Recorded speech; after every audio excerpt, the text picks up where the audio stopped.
This takes forever to tell me that it's actually live. Come on, start telling me the time. There we go. Good evening, everyone, and welcome to the zoo. The minion with me this evening is Kefki. Hello.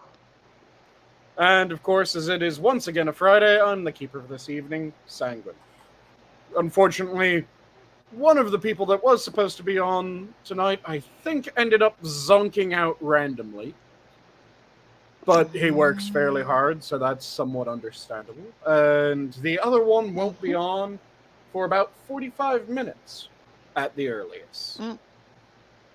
So how are you doing today, Kefki? I'm okie dokie. How are you doing? Have you had a good week?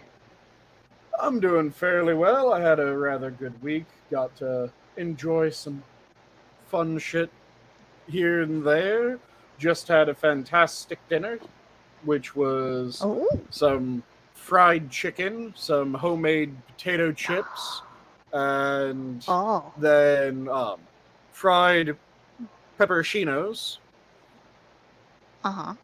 with a dip and a Smithix. What is a pepperoncino? You know those small, not really hot, but slightly hot, off yellow peppers that you'll get on sandwiches? Not the banana peppers, but very similar. Yes, I think so. Yes. Those are pepperoncinos. Oh, okay. Okay. Yep. So you like the spicy stuffs? Oh, I like spice.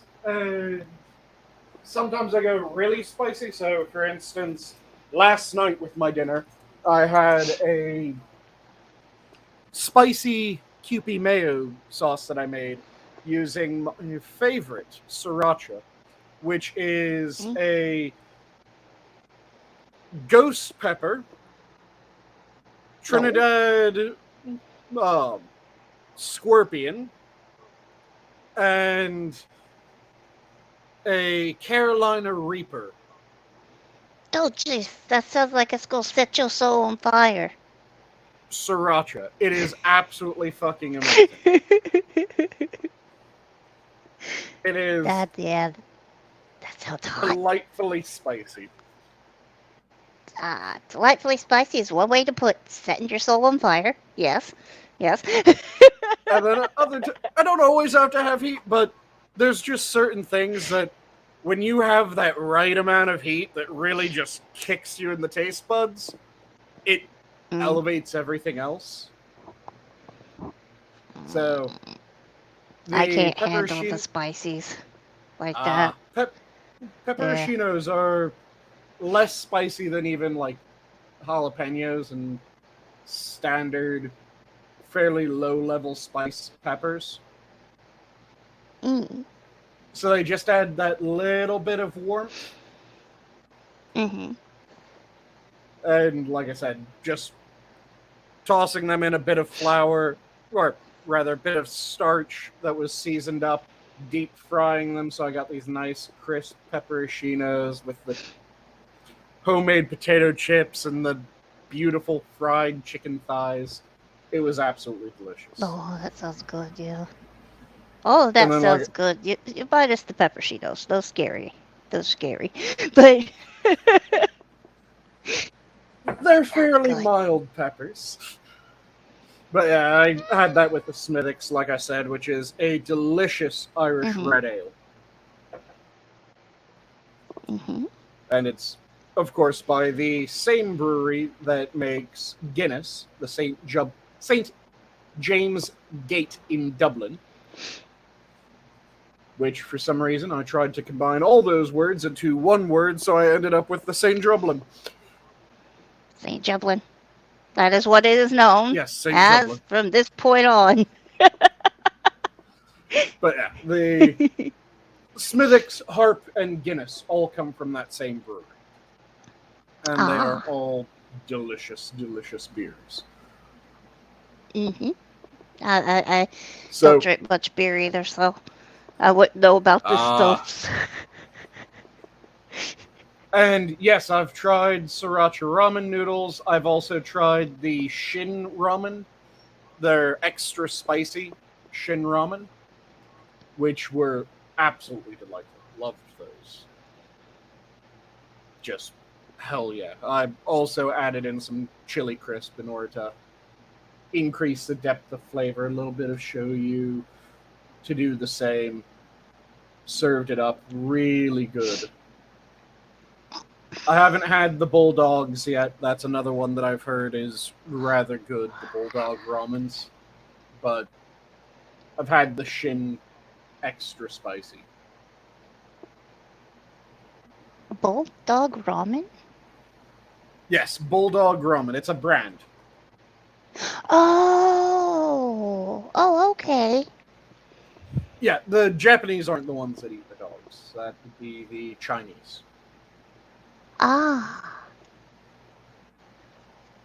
So you don't find bulldog, where it's actual bulldog meat, in ramen. It is just a very popular brand of spicy ramen that a lot of people like. Yeah, the Okay. extra spicy ramen from Shin, that's good shit. So if you're looking for a good extra spicy ramen, Green Badger, and you haven't had it yet, I recommend the Shin extra spicy. It comes with this fantastic little spice pack, and the way that I recommend doing it is different than the instructions on the pack, because what I recommend doing is boil your water, cook your noodles, pull your noodles out of the water, put them in a bowl with a bit of shoyu, bit of chili crisp if you have it. Then, with the boiling water, add in your spice packets, your seasoning sachet, and let that cook down a little bit. Then pour that over top of your ramen, slice up some green onion to garnish, throw that on top. If you want, do a bit of quick marinated chicken thighs, slice that up, throw that on. It's good. I don't eat ramen that way. It's my dad's fault. I cook the noodles, I drain the noodles, I put them in a bowl, then I put the spice pack over it with some butter and mix it together and eat it that way. It's good. I also had it that way. Or where you cook the noodles with far less water than they suggest, so about like 2/3 to half the water that it recommends on the packet, so that you end up with the water at the end of the cooking process is almost entirely gone. Then you add in the seasoning packet, you mix it in so that it really coats the noodles. And that's really good as well. Huh. But if you're I'm gonna have to try that. Yeah, if you're having it as a soup, though, like I said, I recommend cook your noodles, pull your noodles out, let them sit to the side. Oh, hello, Adam. How you doing? Yo, hey. Oh my god, it's Adam. Hey. Sorry. Hey, how's it going? Pretty good. I figured you might have zonked out randomly. No, no. It's actually quite the opposite. I was out. There was a fire that broke out at nearby apartment complex, and God. so I had to quickly respond and address the situation. And unfortunately, there was a small child in this burning building, and Oh God. I was the only one around. I was fortunate enough to be able to go into this burning building and rescue this poor child. So I I fear that you're over egging the custard there, Adam. I don't, I'm not really Is the too kid fond okay of though? custard. No, Was the the kid kid is okay though? the child is fine. The And child is completely fine. fictional. And Wait, what? Like I said, They I'm were fear just Adam was over-egging that custard a bit. And I tell you, sir, I do not like this so-called custard. But eggs are delicious. I will. So, over-egging the custard means that you are embellishing too much. Dude, I don't like embroidering as much as the next man. So It is the Wait, big what? fish Yep, it- story. I'm trying to. How can I play this off?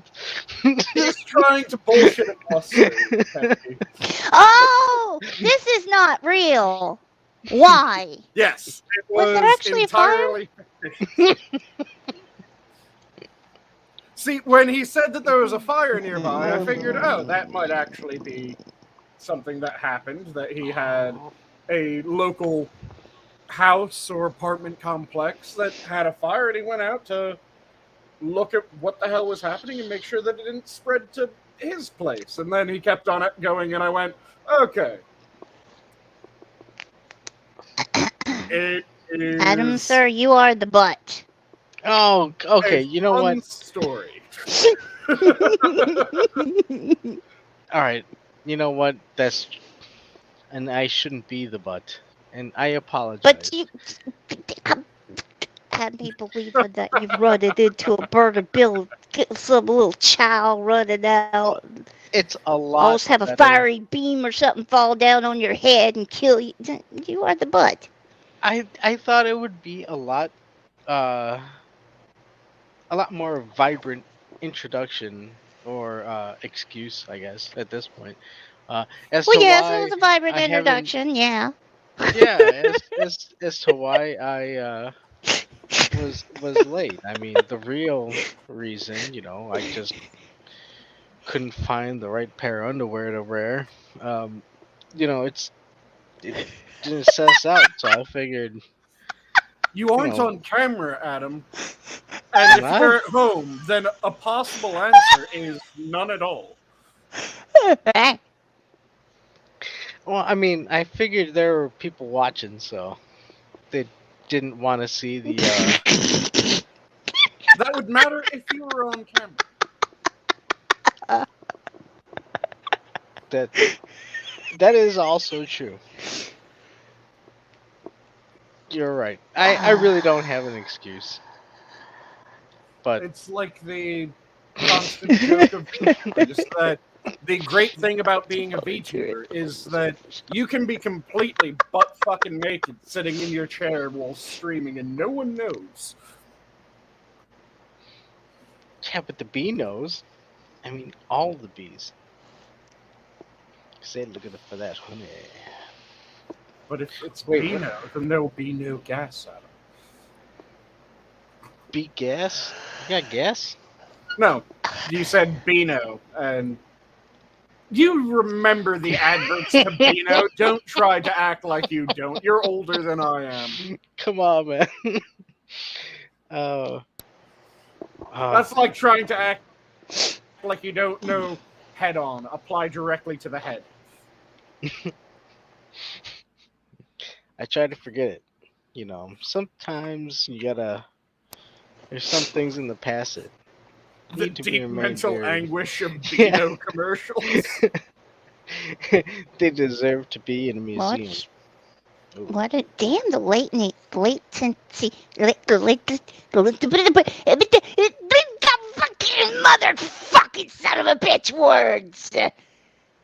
Latency. Thank you. That thing is really bad. I'm sorry if I speak and I end up speaking over somebody. It's not my intention. Now I'm shutting up. No worries. Thank you. Yeah, it has been a pretty good couple days off for me. How about you, Adam? How's it been going for you? The month of June? Nah, Or just the past week? Either way. not the past week. Well, I'm glad it's Or even Friday. just your day. No, I'm glad it's Friday. Let's just put it at that. Needing that weekend? Yeah. Yeah, for sure. And as far as what I'm thinking, I don't want to say anything live without being correct, but if I'm assuming is what's happening, I'm excited for tomorrow because, uh, meeting people that you want to meet is always a fun treat. I should say that. Nice. Yeah. But outside of that, no, yeah, it's fucking. It's been slow at work, so we haven't really been doing shit. Just been hanging out. And Mm-hmm. yeah, so that's Adam's daily Intune. Oh, and I'm also oh, I also You're. host on Mondays, so go Yep. check us out. Do That you? you are. You host on Mondays? Oh, that's who's doing that shit Monday. Well, I throw it out there Oh, and let's get it out of the way, so we don't have to deal with it yeah, again. yeah. I mean, I Also watch with every Kefki. Monday. It's great. Yeah. Sorry, joking. I'm joking. Monday sucks. I'm kidding. I'm kidding. Dear God, sorry, Whoa. I sorry, think sorry, she means sorry. Monday in general, not your show, Adam. Yes, Well, Mondays yes. are they do weigh heavy. um, Had thoughts in my head The and it all got jumbled up. I'm sorry. the normal return to the work week. it's not fun for it's not fun for a lot of people. Yep, Um, exactly. and the Which is why your stream in particular is a good one because it's games and gaming news, lighthearted bullshit. And by bullshit, I mean bullshit as in bullshit and banter, not bullshit as in this is some bullshit.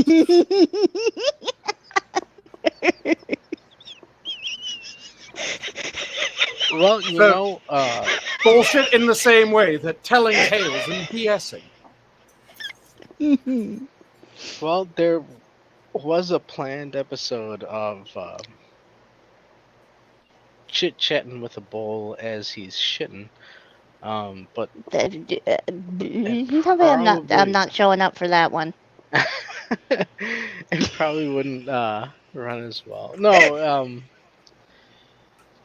yeah, for Monday I try and keep it lighthearted. I mean, unfortunately there is a lot of uh Interesting news going w- on. well, yeah, that reflect the current tide of, I guess, the culture Oh, war. So, you can't really escape it all too much, but Yeah, especially with how people keep trying to get into various communities and destroy what made that thing what it is. yeah. Especially with gaming, it happens constantly where someone who had no interest in the game, never purchased the game, never did anything with the game other than perhaps draw a picture of it once, will start trying to say that they are the ones who should be able to decide how that is dealt with. It's they infuriating. need to shut their mouths. They Yeah, need to shut their hooer mouths. Sorry, sorry. I yeah. don't like that. It It's drives me crazy. infuriating when you see It that. When you is. see people that aren't part of a community demanding that they be allowed to direct the community. And it's Mm-hmm. something that I've ranted about many times before. I hate the idea that anything, any one thing, is for everyone. Because no, nothing except for water and oxygen is for everyone. Because you might go, well, what about food? There's people that will not eat any given food item. There's people that don't eat grain. There's people that don't eat meat. There's people that don't eat vegetables. There's people that don't eat fruits. So you can point Onions. to Sorry. the most basic elements of food, and even they aren't for everyone, because there's going to be someone who goes, well, I don't like that. You know what, Sanguine? That is very much true. Yeah, and Despite what our uh, our goofy ferret friend here, did she get into your stash, Adam? I don't know. She I'm might have. delirious on pain. Sorry. But Do you yes, guys no want me worries. to leave? no. I'm fine with you. Okay. Don't I'm be just silly. poking fun because you keep on Oh, Actually, hold on. devolving into crippled laughter. Hold on. You brought up onions, so perhaps yes. Remove thy onions. No. See, I'm not going to allow you to dictate what my food is just because you don't like some component. This is what I was saying, that nothing is for everyone, but there should be something for anyone. And that's a very important distinction that people keep on losing track of. And they keep on looking at various video games and various hobbies and interests, and they keep on going, well, this should be for everyone. No, the fuck it shouldn't. mhm. For example, Warcraft should be for people that like Warcraft. People that Yeah. like fantasy books are the target audience of fantasy books. I don't give a shit if someone who hates all fantasy doesn't like this one fantasy book, because it's not for them. It doesn't matter that they don't like it. It isn't for them. Now, if what you're producing has an audience of fucking no one, that's a bad sign. But if you're produce something and you have a few detractors for every score of people that enjoy it, that means that you're doing something right. See, that's the thing, though. I think I can't. Honestly, I can't remember the. There's a YouTube video that I was watching. I think I hate to say it, but it was probably Tim Pool. Good old Timmy Pooley. Hey man, and just shouting out there. I'm still waiting for the invite to the compound. I want to pet your chickens there. But he goes on saying like it was, some people aren't based on just going to work and doing your thing, and they want to go off and find something else, and it's like, not everybody is cut out to go out and be on YouTube or be on Twitch or whatever the fuck Oh, yeah. platform, and that's the delusion, is that just because you have that platform available doesn't mean that you're going to be prosperous in it. Like there's Yep. There's so one of the best explanations for evolution, in my mind, to have ever been given is something that is able to be applied to a fuck ton more than just evolution. And it was, if I remember correctly, from Spencer, who was a contemporary of Darwin and a philosopher. And the way that he ended up explaining evolution was he honed in on the idea of survival of the fittest. And when people hear survival of the fittest, they get a idea that is not survival of the fittest in their mind. Because what they end up picturing is that means that the strongest animal survives. Humans are a fuck ton weaker than bears. then gorillas, then chimpanzees, then orangutans, then I can list an obscene number of animals that were weaker than. Hold on, wait, are you telling me I couldn't beat a bear in a fight? There's also, though, should be thought entered into it, cunning and intelligence and so that's where adaptability. Spencer ended up going with it, because when he was talking about survival of the fittest, the example that he used is something along the lines of, imagine that you take 100 people and you plop them down, you give them absolutely no direction. There's a plane that they're on, so plain as in flat bit of grassland. There's It's gonna say a bears forest and plains. nearby. Oh, shit. There's a enormous wall right next to where you drop them. So you drop this 100 people there. And there's going to be a certain chunk of that 100 that decide what they need to do is they need to get to the other side of the wall. And a certain chunk of that chunk will decide that they need to climb. A certain chunk of that chunk will decide that instead of climbing, they need to dig under. Others will decide that they need to walk around it. Others still will decide they don't care about what's on the other side of the wall. They need to start building houses. Another chunk will decide that, no, they need to go and explore what the fuck is in the forest and on the other side of the forest. So you have all these different people that are deciding different things to do. And in each group, there's going to be a person who excels at that task that they've decided. There's going to be one of the climbers who climbs faster than everyone else.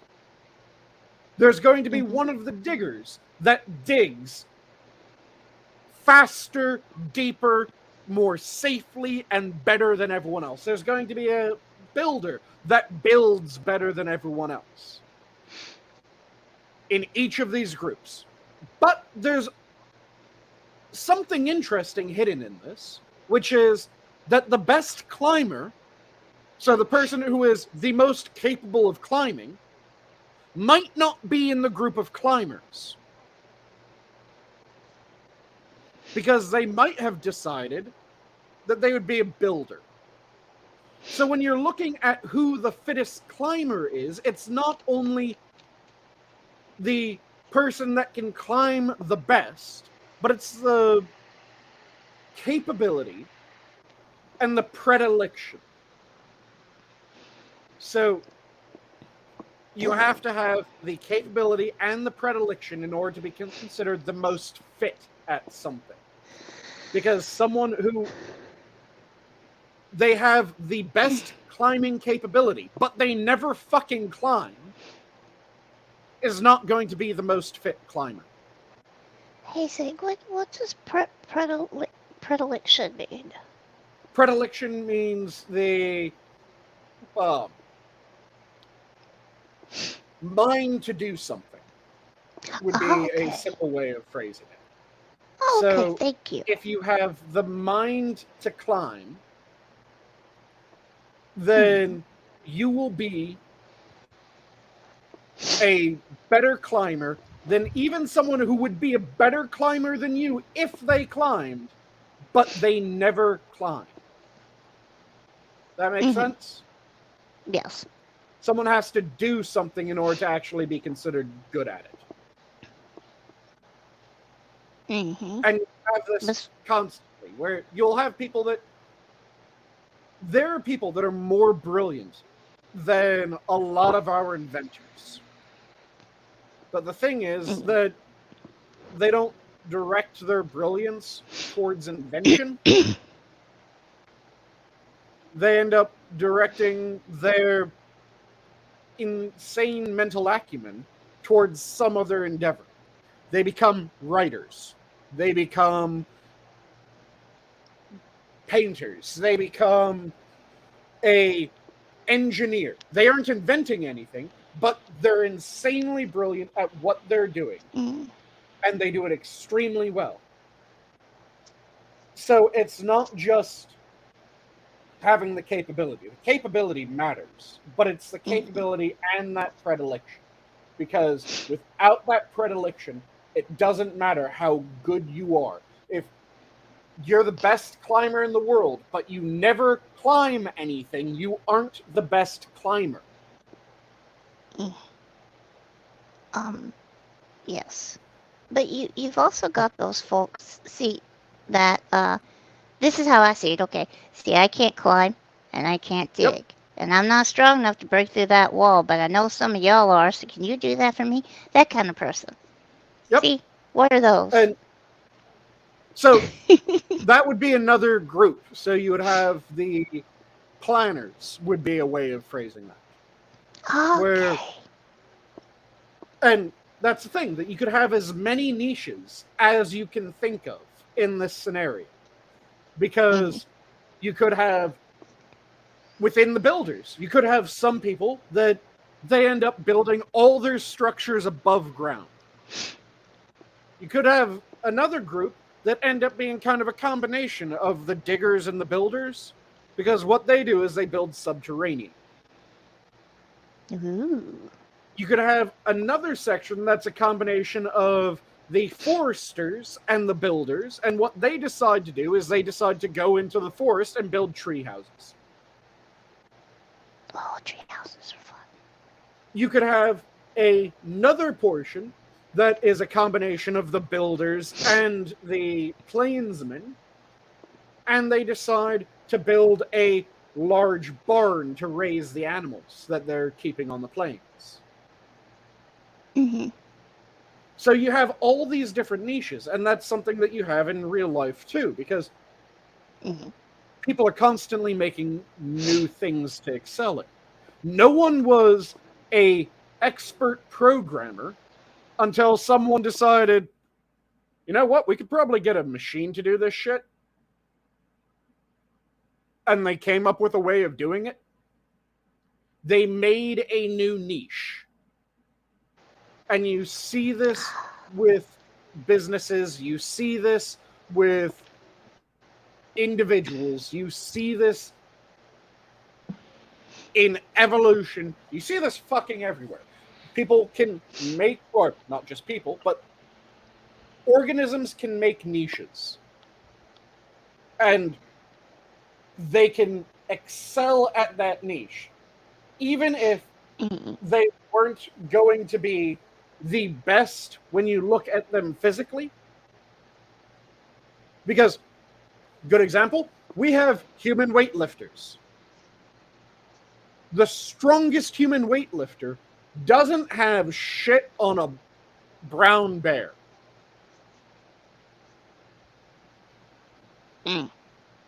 Because brown bears, goddamn terrifying when you figure out how strong they are.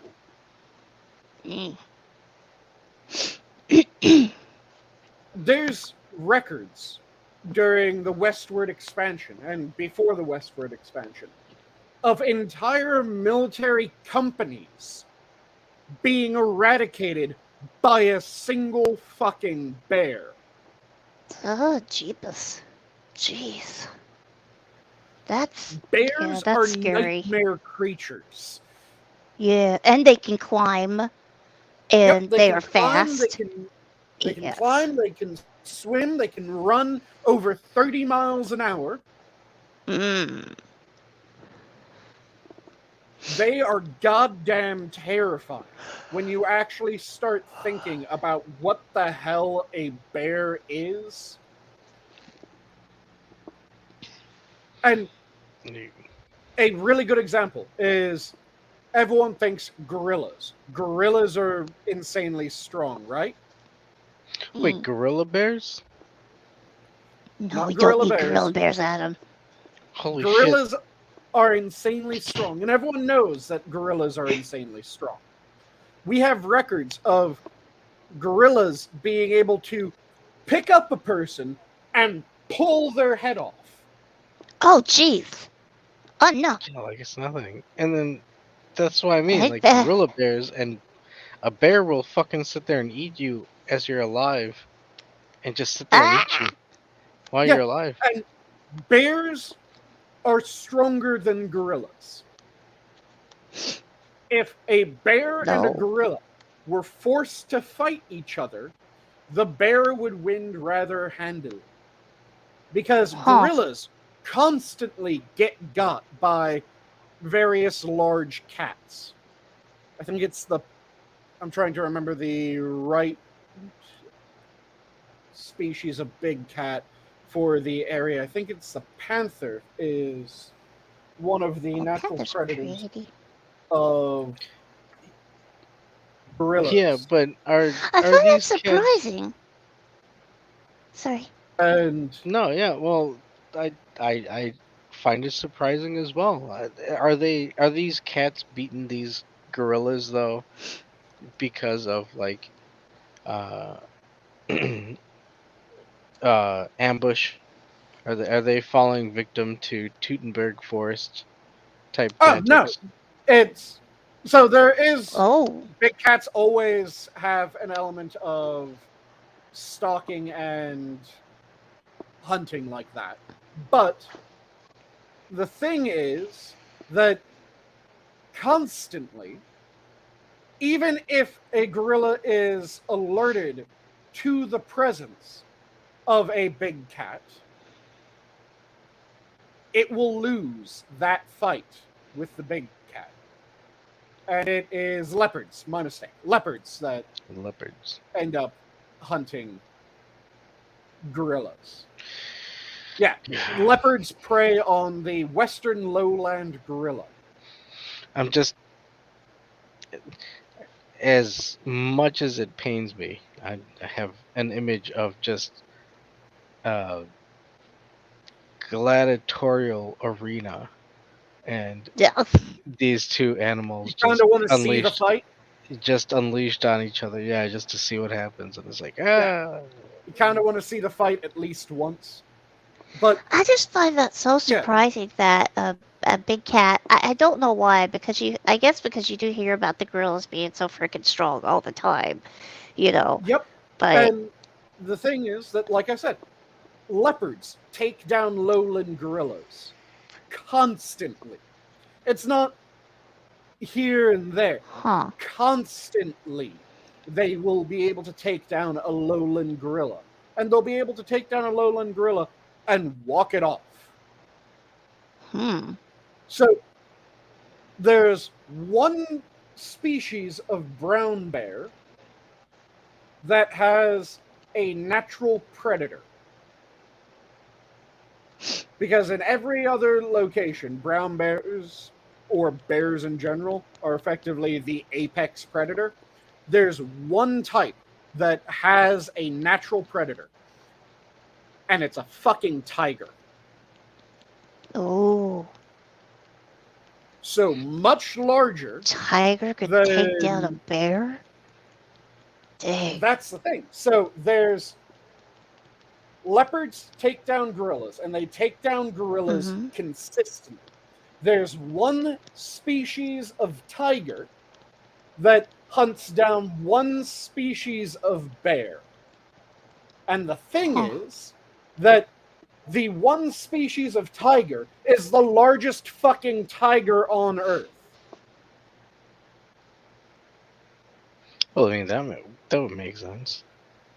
And it hunts down kind of a middling-sized bear. Middling-sized brown bear, let me phrase it that way. Because it is the Siberian tiger is able to hunt down the Eurasian brown bear. And the Eurasian brown bear, like I said, it's kind of a middling-sized brown bear. It isn't enormous. It isn't a grizzly. It isn't a polar bear. It's larger than a black bear, but not that large. Oh, man, dude. See, this is why, and I don't know if it's because I just got off a little string of arcade fighting games, but um, I think this needs to be a game. We need to have bear versus tiger. Oh, Um, that's the interesting thing that I was just about to get into. Like I said, its natural predator is the Siberian tiger. It happens constantly that a Eurasian brown bear will fucking murk a Siberian tiger. Mm. Siberian tigers can kill brown bears, and they do it fairly often.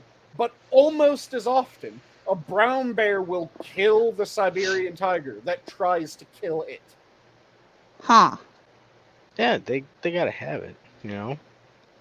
Oh yeah, And then to throw in there, just some other predators. You'll have like a big alligator or something like that, And then we gotta find a big bird like an emu. nice. And don't But- tell me that they're not dangerous because Australians are so fearful of the dreaded emu.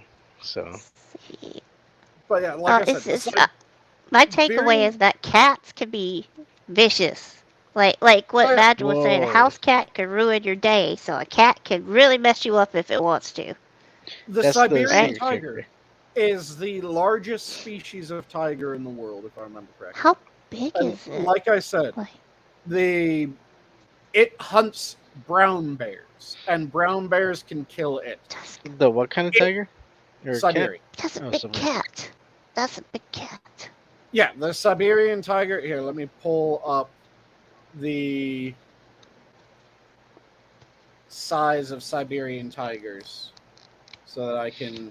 If you're gonna pull up the size of this Siberian tiger, you best not throw out your back.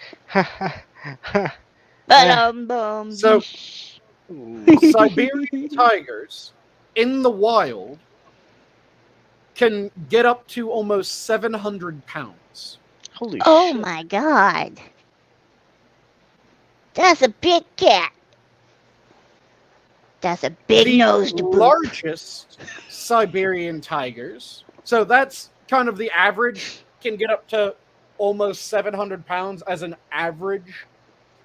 The largest of them are just shy of half a ton. One of the largest ever found was 933 pounds. Whoa! Wow! Whoa! That's a How big did the baby. cat get so fat? And It ate What- all the brown bears, yeah. Sorry. Yeah, well, Sorry, they Really fucking famous. hunt brown bears. That's how they got so fat. They hunted brown bears. But like I said, the Eurasian brown bear has routinely killed its only natural predator. Mm. And its only natural predator is a fuck ton larger than the natural predator of gorillas, which there is damn near no record. I say damn near because there have been a handful of cases where gorilla has managed to crush the skull of a leopard. Dude, But- see, that's what I'm telling you. This is primal rage. We're gonna have gorilla versus Primal brown ra- bear there we go. versus Yeah, but the thing It'll be is, called that Nature's Fury. leopard. if you are doing primal rage accurately, 5,000. 98 out of 100 times the gorilla would get murked by the leopard. And the leopard is a fraction of the size of the Siberian tiger. Yeah, but what if the gorilla and the brown bear teamed up against the leopard? Well, brown bear alone could take the leopard like no fucking problem. Leopards only weigh You know what? about- Then the leopard will team up with the panther. How's that? How's that The for your team? I'll average- beat your team with mine. Sorry. The average size Now there's a The average size of a leopard is up to about 200 pounds. So a 200-pound cat routinely kills and eats gorillas. Well, a big cat that is over 3 times its body mass often loses its fights against brown bears. And brown bears aren't the biggest bears in the world. Oh no, isn't there like an Asian bear that's like Gigantimus Barracus? Something like that. So the largest species of bear that Bigfoot. is currently around right now is the polar bear. Wait, Polar there's bear? growler bears now. Aren't those big? With Wait, the way the growler polar bears? bear, the So brown, yeah, grizzly bait. growler bears and pizzlies are a hybrid, so they aren't their own species.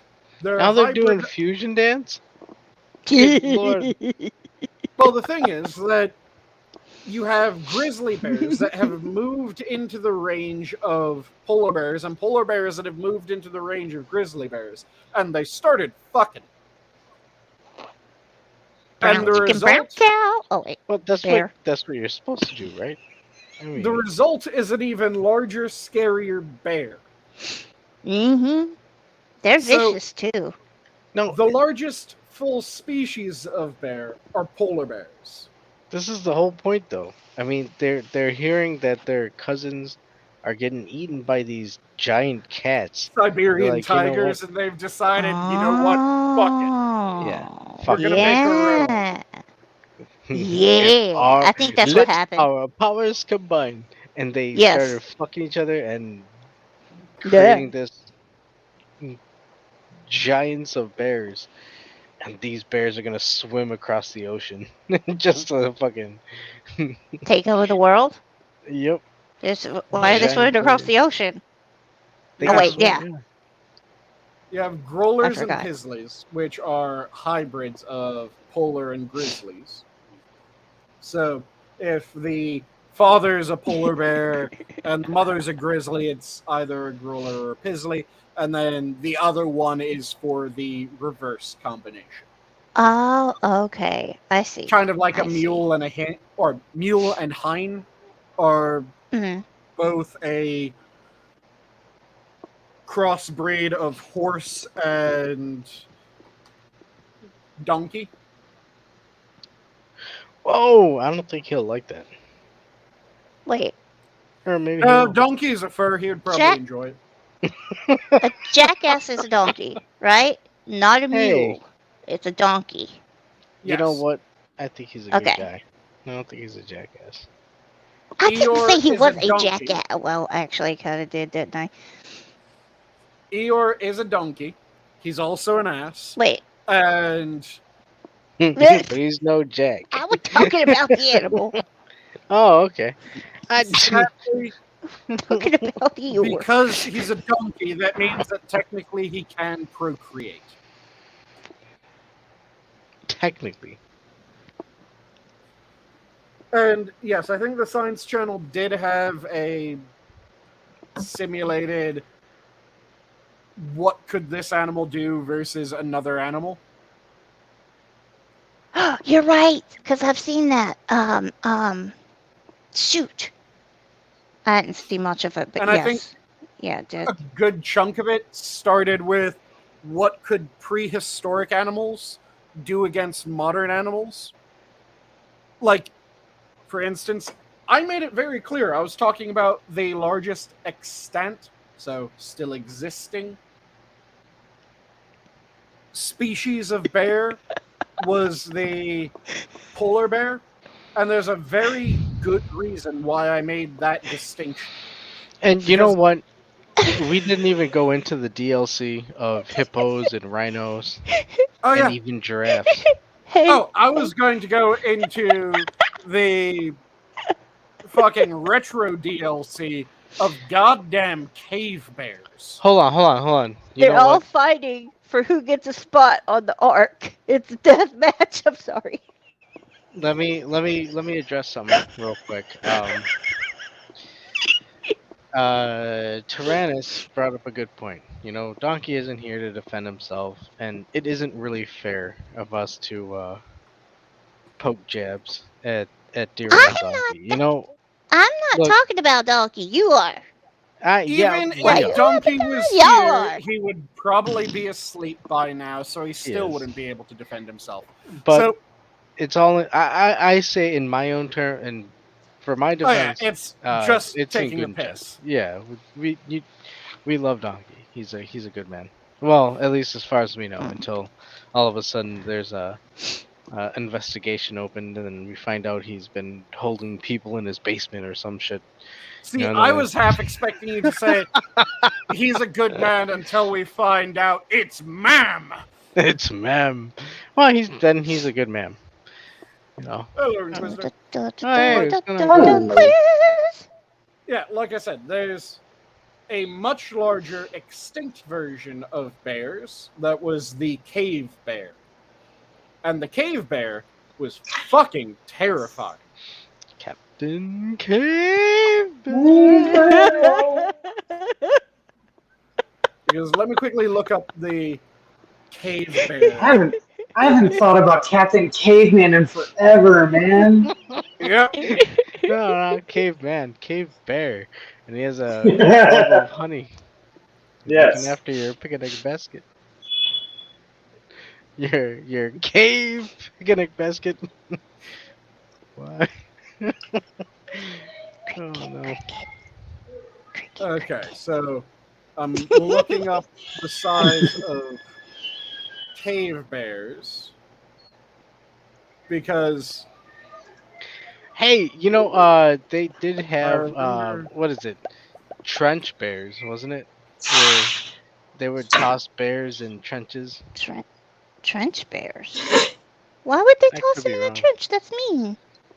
Well, it's mean for What, the like- people in the trenches for sure. Oh. It was a World War II thing. You know, it's fine. Ah. Well, they did have trenches in World War II, but yeah. okay, I got it mixed up because there's two main extinct species of bear. I thought it was the cave bear. The cave bear is about the size of a Kodiak, which Kodiaks are massive as well.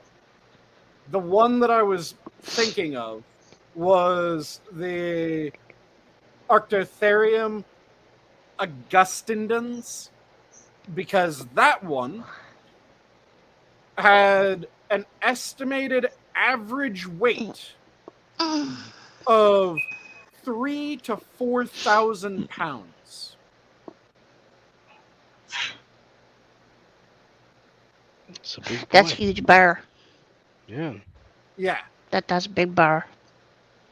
Do not boop the snoot. Big bear. Well, Yeah. proceed with caution.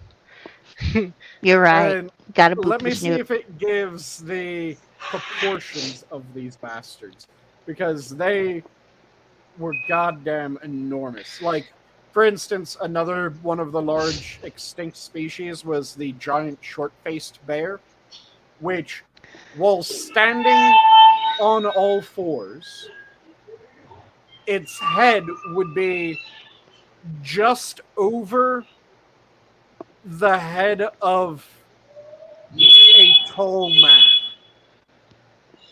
Jeebus. That's a big bear. Because it was about 6 foot tall at the shoulder. And see, that's wow. why, and I'm assuming that this bear would act like other bears, where they would stand on their hind legs. Yep. I can understand this my being God. as a bit as, oh, it's a Bigfoot. Well, no, it's just this bear with a short face. Well, a lot of people mistaken werewolves for shaved bears.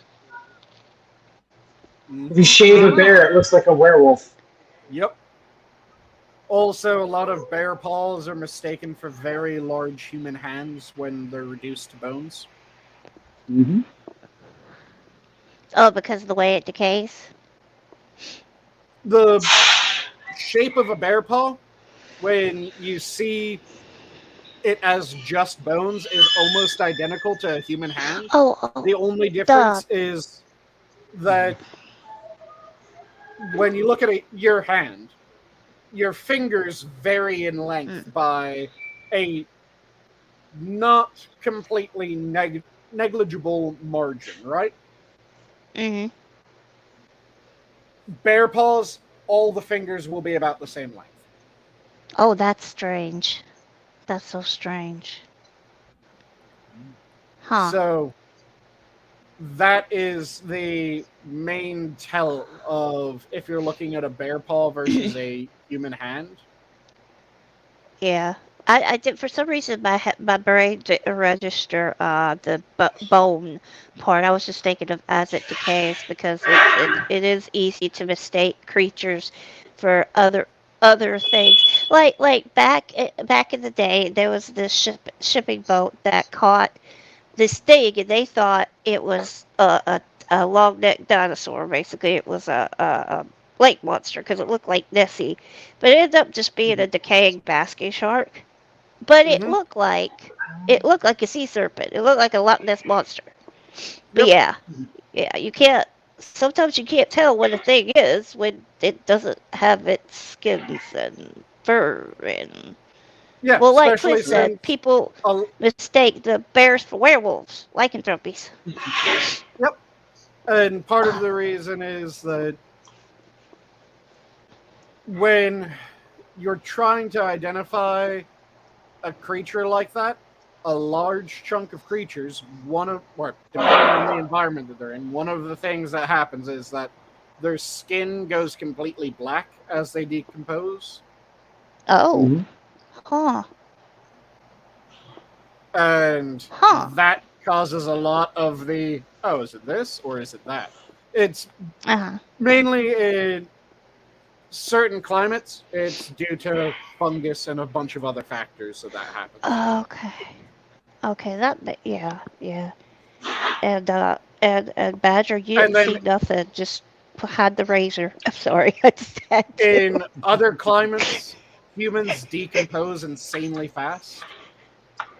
Like, Uh-huh.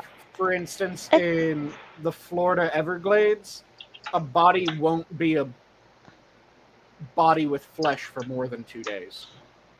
Okay, morbid curiosity here, because this stuff is interesting. When humans decompose, do they get the blackened skin? Do the fungus sites grow on them Oh, a like good that, chunk of or?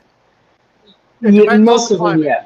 but yeah, a good Yeah. chunk of them do. Ah, And Yeah. especially if you've ever seen no. exhumed, embalmed corpse Mm-hmm.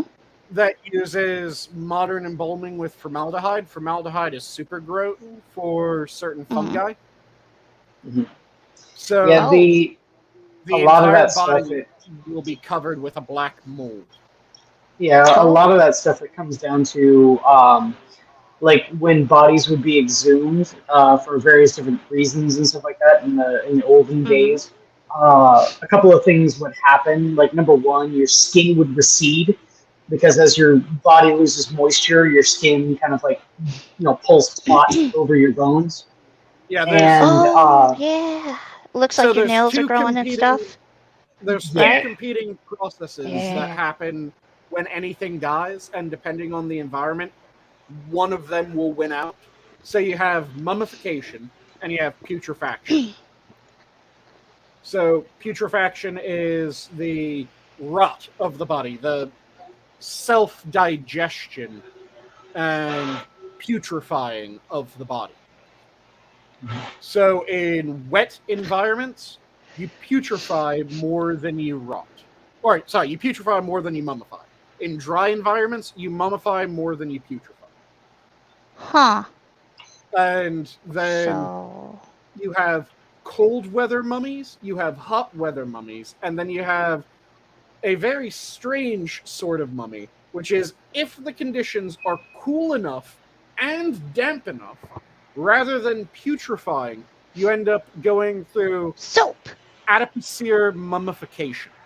Soap, right? Soap. Yes, Soap mummies. That's Yes, the I did this. adipocere mummies are the soap mummies.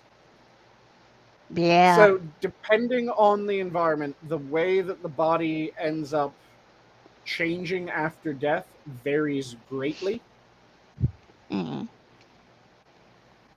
which is why you found mummification very common in desert climates. You don't really get much mummification in England unless you're rains a dealing lot? with... Yep, because it is way too Huh. wet. The one time that you do tend to get mummification is what are known as bog mummies.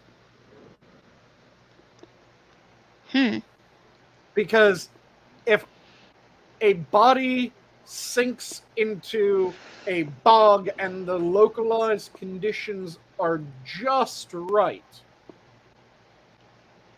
then the body ends up being preserved by the conditions of the bog.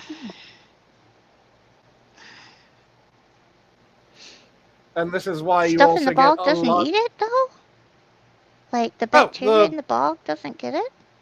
It actually ends up preserving it to a fair extent. Oh! Because Oh, okay.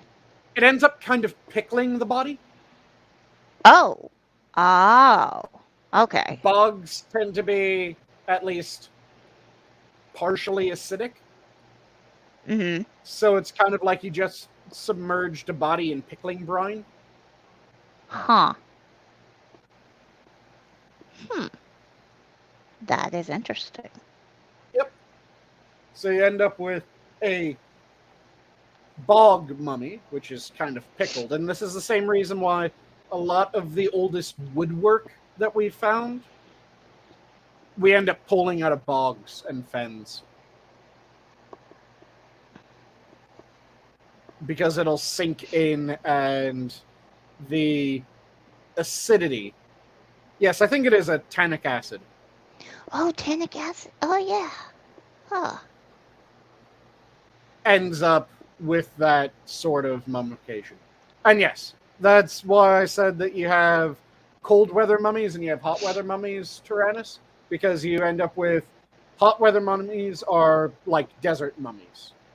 Everyone knows desert mummies because most people know about mummification in ancient Egypt. Oh, did you know in like the olden days of yore, they used to eat mummies? They would have mummy unwrapping parties, and they would actually eat the mummy. They turned the mummy into mummy yellow. Was it yellow? No, mummy brown.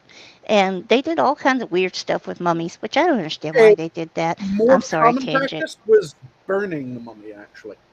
Burning Because when you find a mummy, if you snap off its arm, or just pick up a part of it and light that part on fire, it burns for an extended period of time. Oh, wow. Throw a mummy on the fire. Sorry. You would have an adventurer find a mummy, and as they're continuing to explore the crypt where the mummy was, well, their torch would eventually burn out, so they'd grab a chunk of the mummy right before their torch burns out, and they would light that on fire and continue exploring. This never happened in Indiana Jones. Wait.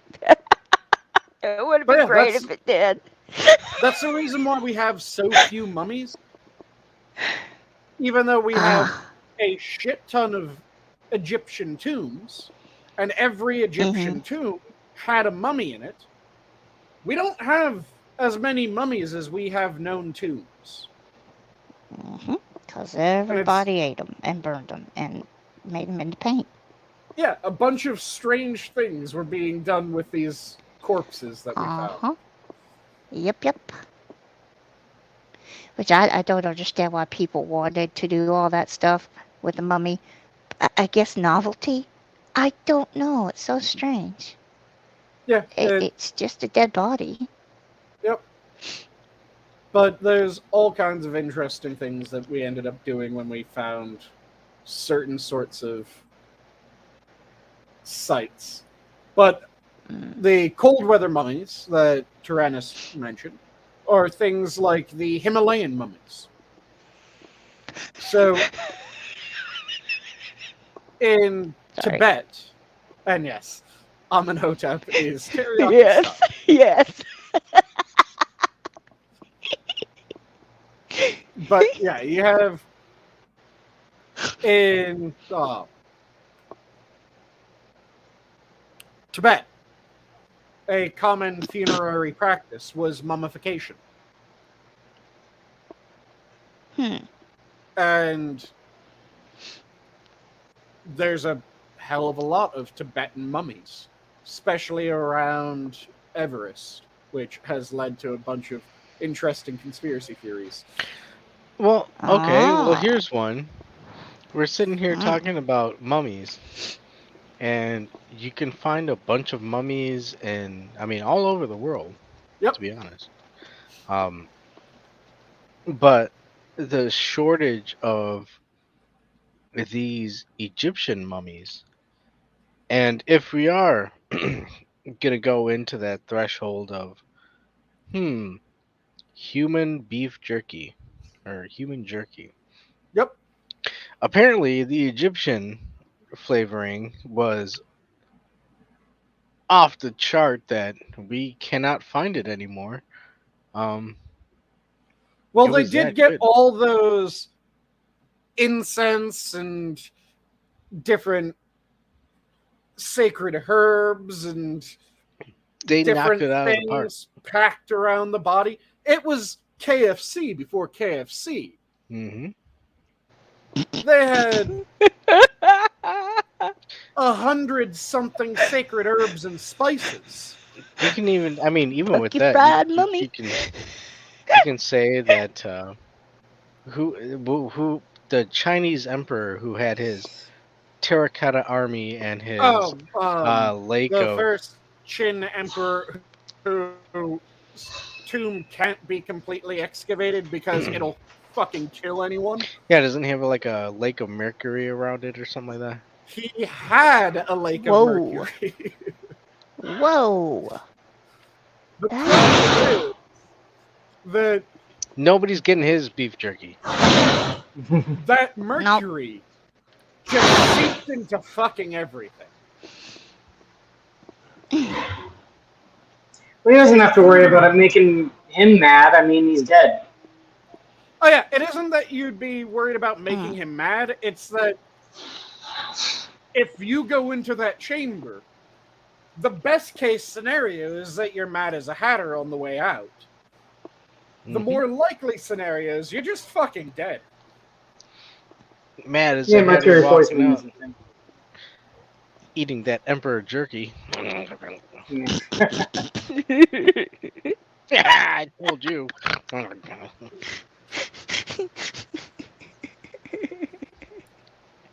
Can you imagine? That's like you're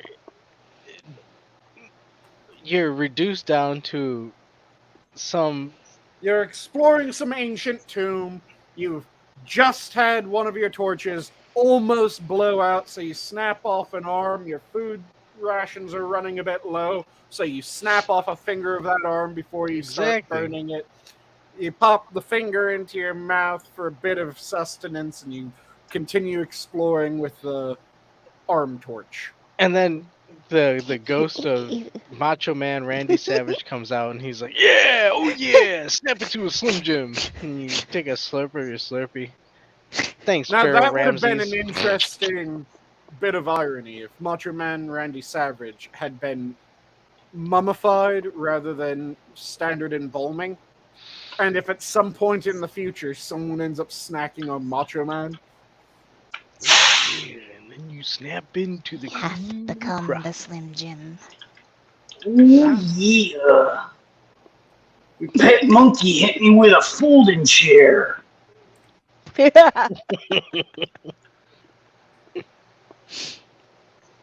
But yeah, Dude, you see how easily we can craft a story, and we still are dealing with people who are like, let me just take this character and re-rake it.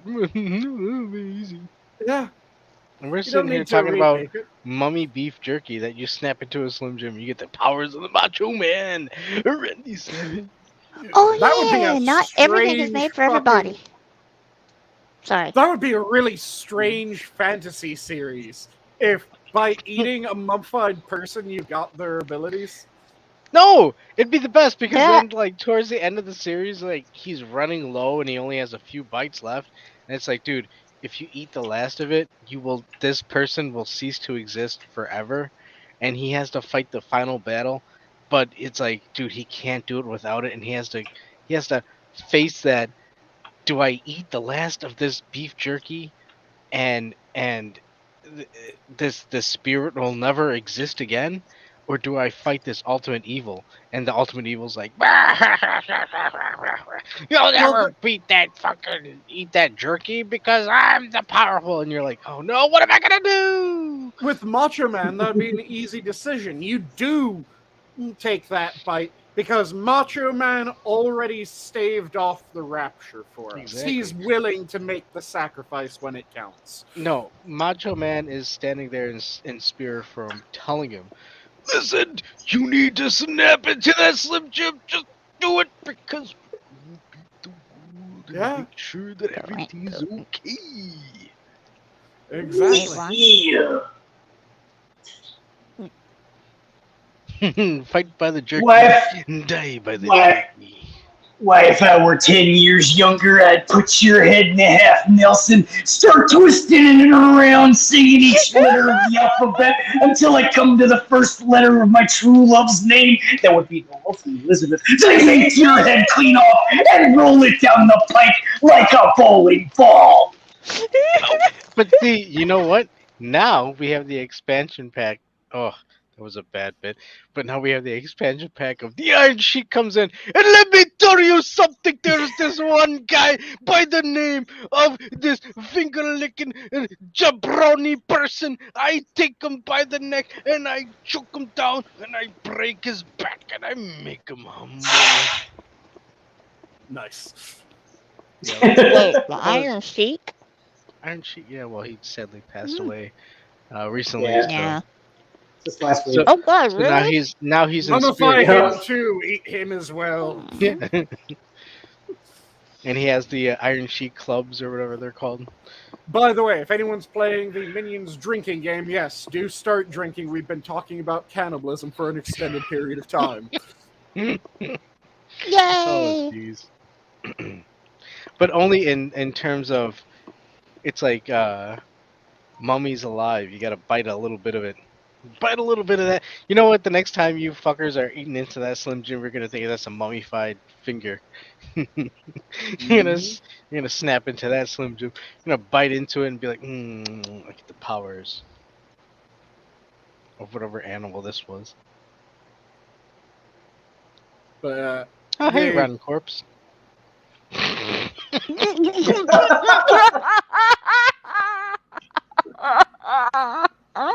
don't eat the rotten ones, just the mummified ones. Remember. Ba-da-ba-da-ba-ba, beep. You are the safe.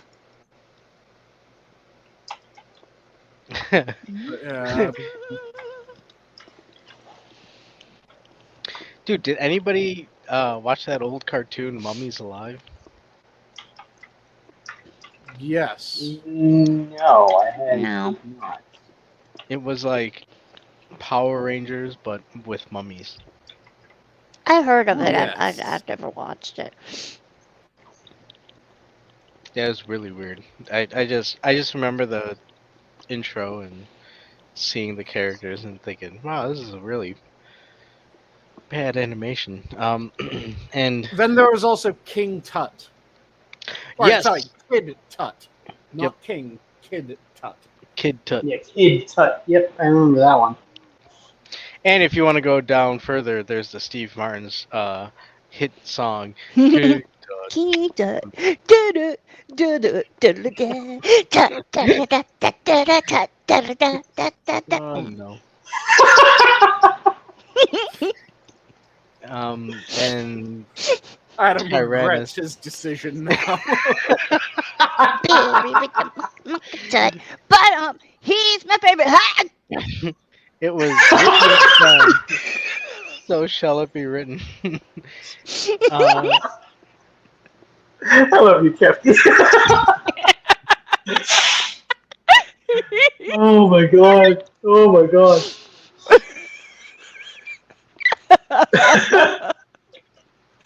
Look, I love that song. I used to have it on record. It's great.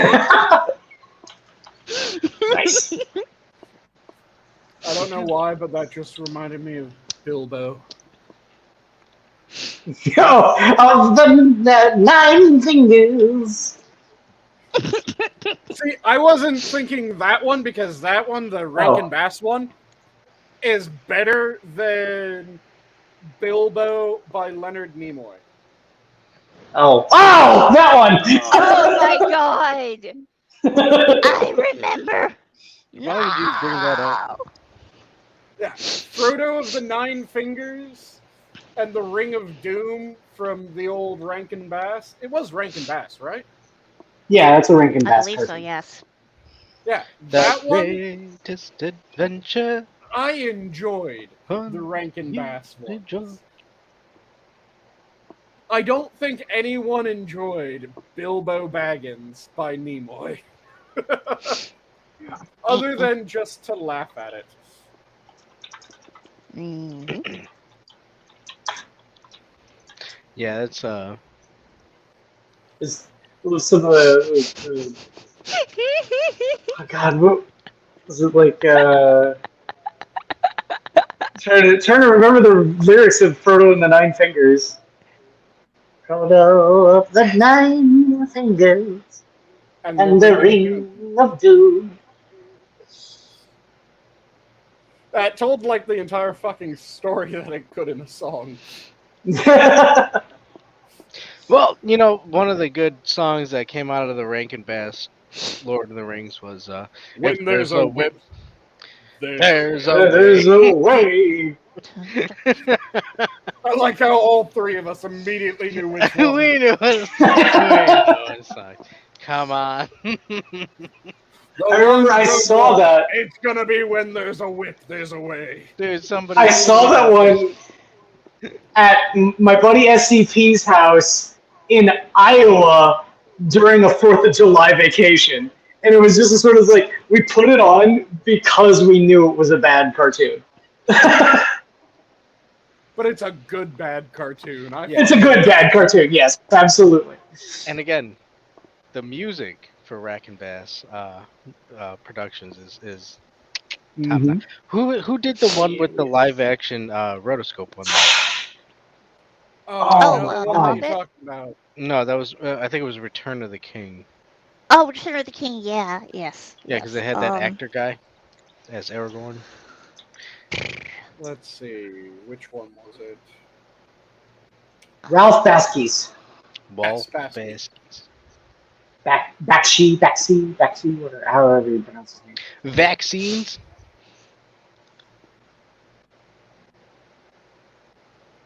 So, yeah, Dun dun dun! miss- Yes! I Well, miss late those yes. old cartoons. Yeah, it was better when, they took a chance on like weird stuff, especially considering like the older cartoons, they had a lot more spirit to them. You had to draw everything by hand. You couldn't cut corners by making a really shitty model and just kind of like waving it around, like jingling keys in front of people's faces. And I'm going to say something that might piss off certain people, but I'm pissed off. I'm already pre-offended. Offended. So I've offended. been trying to iron out in my head, so sometimes stating it out loud helps. I think part of the reason why those old cartoons, even when they weren't great, were still amazing in their own way, is because it took so much time and effort to make them. Sure. when Yeah, you I can can agree with that. make it quickly, the act of making it matters less, which means that you pay less attention to the quality. And I think that's where a lot of the digital ends up causing a problem. Because I'm not going to say that the digital artists don't have a lot or don't take time to make something look good, because I've seen amazing digital art and I've heard how Same. fucking difficult it is. Yeah, absolutely.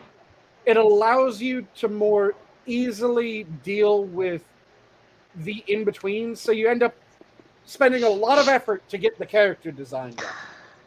But then it is easier to flow between the different parts with digital than it was in traditional. So that part makes it easier. So you spend less time making sure that what you're working on is actually fucking quality throughout. Yeah. The It's too problem with easy that- to just take shortcuts. Yeah. Well, hold Yeah. on. The problem with that is you run into it's two bits, right? It's the animation bit and then the storytelling creative bit. And Yep. on one end, you have illumination, where you can see a pattern of their animation process and how they run it. So it starts to look very much cookie cutter in terms of how they're producing their bits. And then you go on the other opposite end, and it's not so much the animation process, it's the writing and direction process.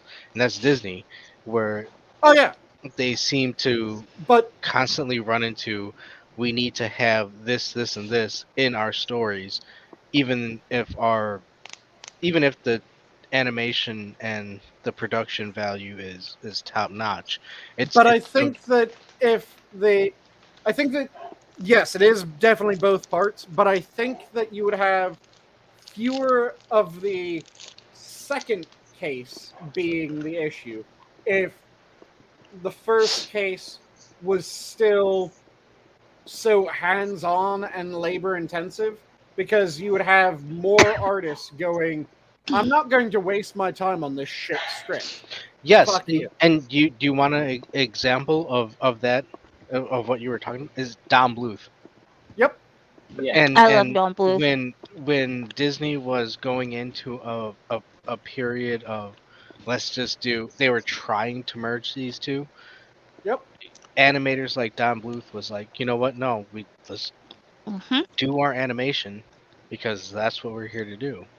Yep. And That's and why you they can even formed see it Bluth in Group. things like you can see it in even like short animations. Like, I would say Chuck Jones was another pioneer on that. He went his own way in terms of not One of- only animation style but direction as well. He took it on his own.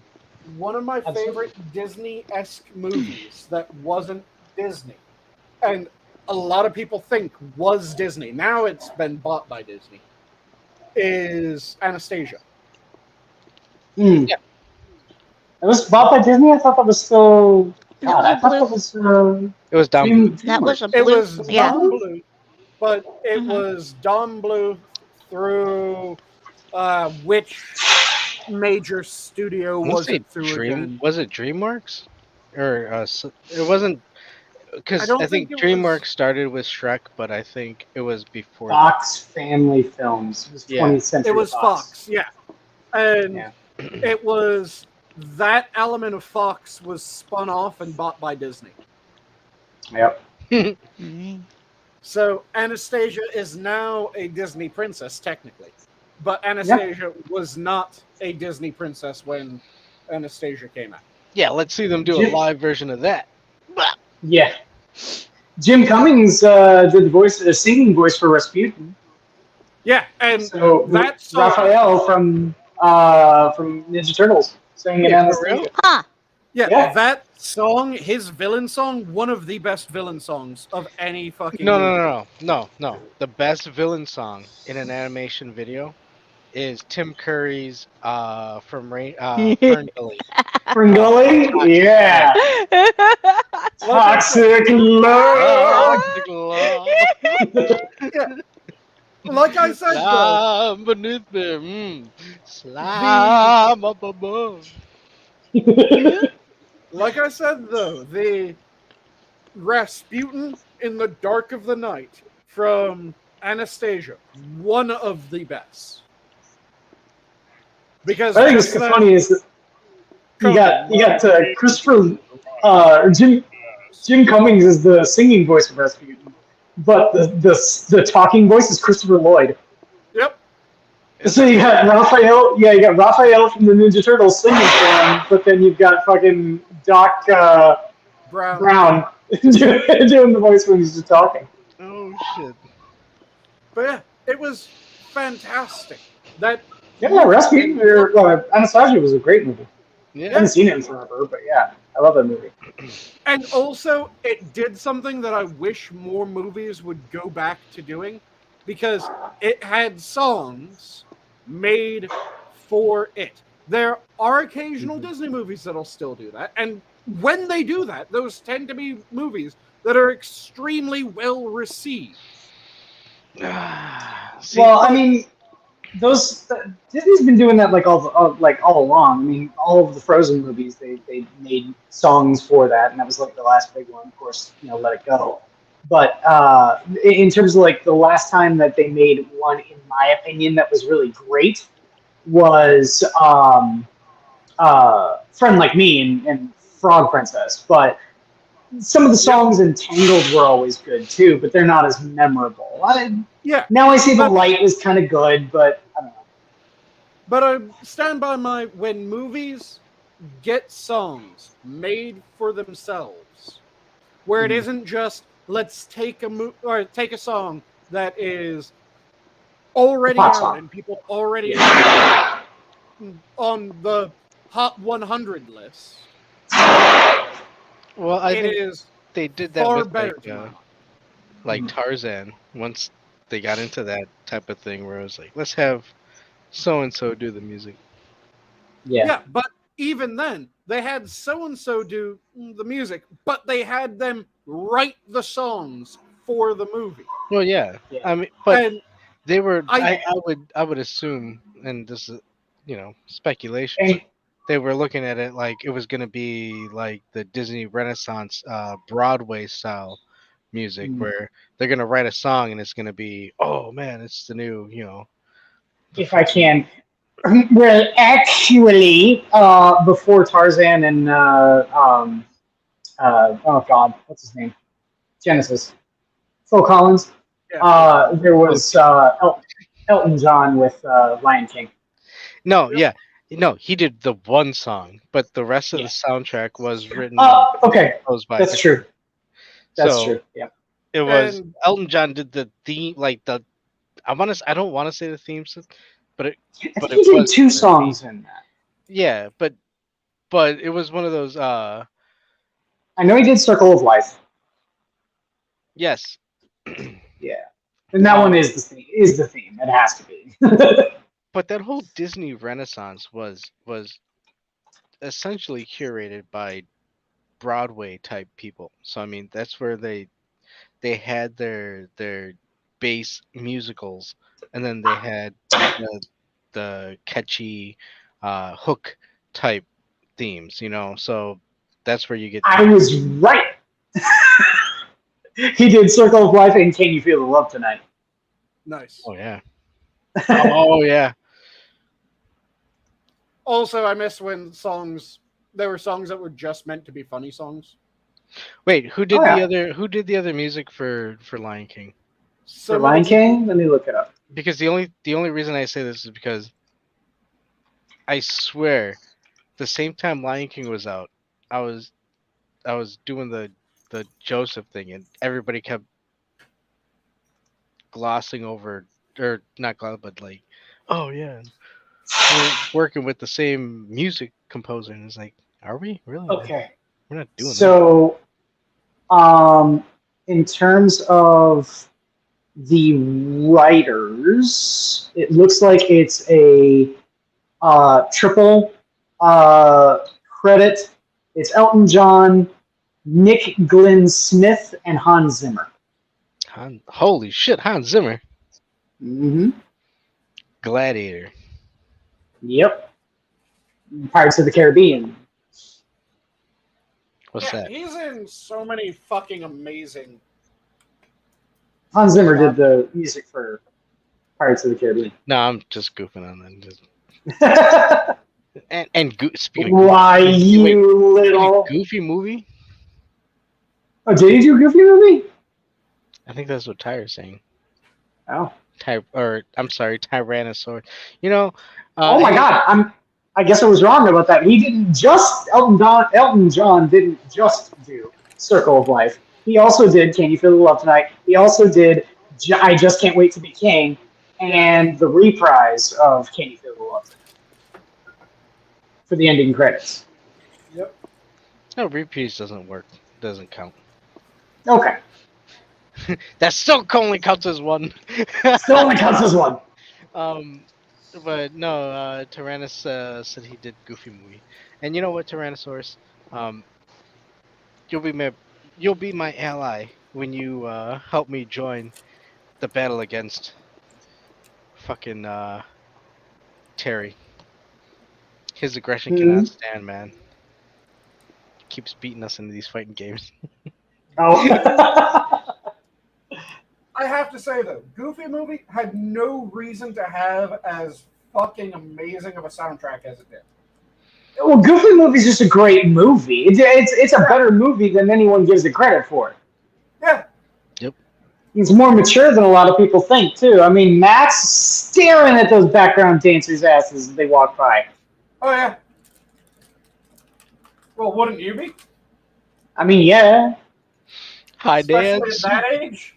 Hey, you know what? And it is Father's Day coming up, so why don't you go ahead and pop it in there?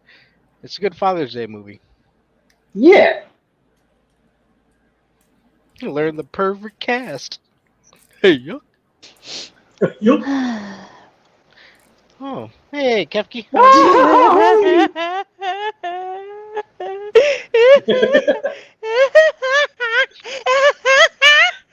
Sorry. I just turned out to say Father's Day is coming up. Why don't you go ahead and pop it in there? I'm sorry.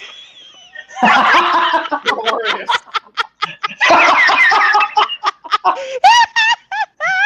Yes. Wait, I didn't say that. You did though. Sorry. I'm sorry. You know what? Sorry. Somebody rewind the tape, and you'll find out that I didn't. In fact, say that. That Kefki, you shouldn't be spreading fibs. You said that. You did. I You don't. just didn't It mean was a it that valid message way. as well. Well, you know what? Let's throw it to the chat. Let's see what the populace said. They're gonna You say, know that they're going to say you said the funny thing. yeah, probably. Well, yeah. And you know what? Even if you didn't say I didn't do it. Honest. you They're know gonna be that honest. they would say that you said it. They're honest people. They're gonna be honest. They're not Whoa, gonna hold on. You fib. think these people are honest? Yeah. Have you seen our chat? Green Yes. I am looking at Rotten Hey Spud, corpse? see I'm looking at chat. Hey Spud, how you doing? You're Spud? honest. Tell him. honest. Honesty. I can't. And god fake damn that, it, like- Adam, you just reminded me of the producers. They're animals. You can't call them animals. Have you ever eaten with one?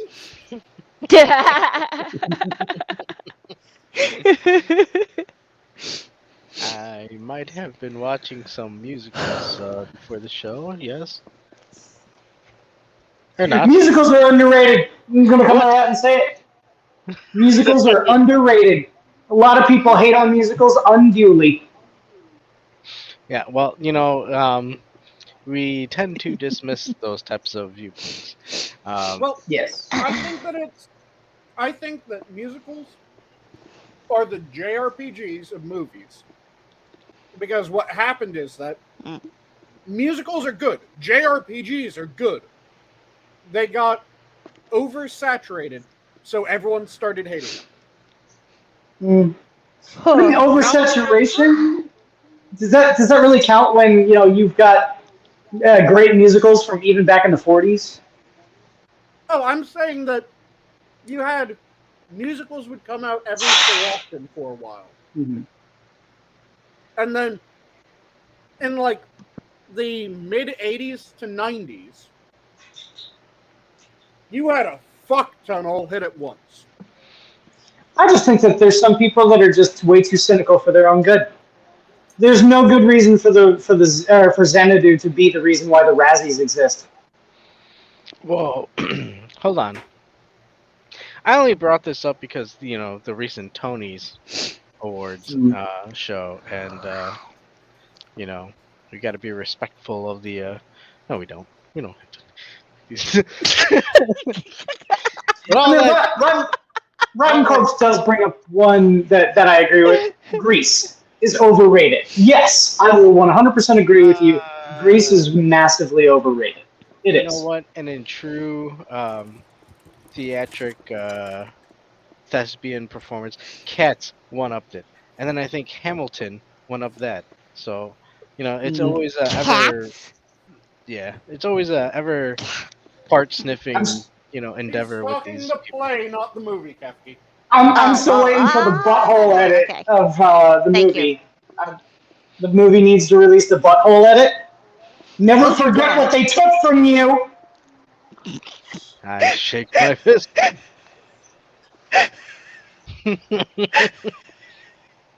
Just like there exists a version of the Sonic movie with the horrible, ugly Sonic. Never forget what they took from you. Wait, there is? Oh Are they my gonna? god, Are they There gonna is. have? there does. We need to start a movement to get the Snyderverse copy of Sonic And the butthole edit of Cats. Sonic the movie. and the butthole version of Cats. Yes. We must burn this Oh whole dear damn lord. down. But you don't burn a damn down. That would be really fucking hard. Was that Bug? No, that was me shouting Oh. from my mic. That would be really fucking hard to burn a dam down. Yeah, I was like, What do you think is on the other fucking side of the damn I'll thing? just Water! use a couple more logs and just toss them on the fire. I figured it was, a process we'd go along. But yeah, Cats. Holy shit. I'm not Cats. very far from my microphone, and I'm not in the bathroom. I'm just in an echoey office. And Sanguine came from downtown. He came running down. You can't burn a damn town. I was gonna say that's the reason why every now and then you hear the random gunshots in the background, noise from me is because I'm in a McDonald's bathroom in like the middle of downtown Chicago during the gang war. So Wait, what? Yeah. Hey, did that's why you they can hear the gunshot. start the racing in Chicago? Was it this weekend? The racing.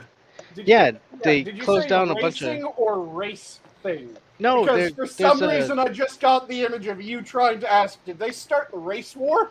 the race. Only referring to it as the race thing. Would it start in Chicago? I wouldn't put it past them. But no, apparently they're closing off a bunch of streets in Chicago for some F1 racing, or I think not F1 racing, but like it's an official type of racing, not the street racing that has been going on. But yeah, because I was getting a whole bunch of notices like, hey, these streets are going to be closed for traffic for the racing. Sorry. And it's like, oh. I have no idea. Biggest NASCAR road closures are yet to come. Yeah. NASCAR street race course. Huh. Because Yeah, first I've ever heard of it. that's a good thing to do in Chicago nowadays. Yeah, I'm fairly certain people won't, get out their gun and start blasting. Are we starting up Death Race? It's a bit late. It's supposed to have been 2000. Now it's 2023. Are we finally getting our Death Race? Yeah. Well, I mean, let's put it this way, Sanguine. In Shadowrun lore, the Year of War isn't supposed to happen until 2030, and we're getting it now. Oh, see, they Tyrannosaurus. You know what? I'm just gonna call you Rex, and I'm gonna call you Rex until It's Lichzilla. until Terry and I fight Lichzilla. in that fighting game. He said they did it in Baltimore a few years back. Oh. I like how it's Adam that decided that when his name is clearly supposed to be Why do you a keep going from downtown? Latinate name, and the person who has one of the largest Roman rods that it comes down to history is the one who's not going, oh yes, Tyrannus Alexandrius the Invictus Lich. Yeah, well, Because dude, you but have it's a also, massive hard-on for Roman history, come on, admit it. but it's also Adam you're talking about. So of course, I have to give him a nickname. I just can't. Yeah. And he's high as your Eagle name is Balls. Bob? I mean, yeah, I'm gonna call you Eagle Balls. Congratulations. Bob's easy. No, you can't. Eagle Balls. You can't pass that up. You can't pass that up, Adam. You're still Eagle Balls. Hey, you know what? I apologize, but my brain. I take pills for my brain, so I have an excuse. I don't Fuck, no, I don't have one. Ghostby Racer, Ghostby Oh, Racer. Are we still Shit. live? Oh no. Yes, we're still alive. Yeah, I believe we are. Who knew that this would be the musical episode of Minions of the Zoo? There you go. Musicals need to come back, and not only do musicals need to come back, but movies with songs made for just that movie. Well, you know what I think is the most egregious example of musicals done wrong is Moulin Rouge. Is what? Moulin Rouge. Not a fan of the I've heard of it, never musical. seen it. No, jukebox musicals are the worst. Yep. So, what's It's the the one problem with, that I'm talking Russell about, where Crowe? they don't have their own fucking Les Mis. music. Les Mis is fine. You liked Les Mis? Les Mis was horrible. Yeah. Are you kidding? I dreamed about it. No, Yeah, he's no, saying great. that the Russell Crowe Les Mis is horrible. Oh yeah, no, well, Russell Crowe is terrible. Yeah, Yeah, but the movie Les Mis was because okay, Les Mis is a great musical. I like it. yeah. It's part of it. At one point, but Anne Hathaway did a good job in that. the movie, yeah, it was just a little dry in some parts. Like they were. The problem- And Russell Crowe is fucking terrible. Yeah, the Look, problem Russell is Crowe is a Russell treasure. Crowe. Russell Crowe And I'm Java. sings in an I am not entirely- entertained, Adam.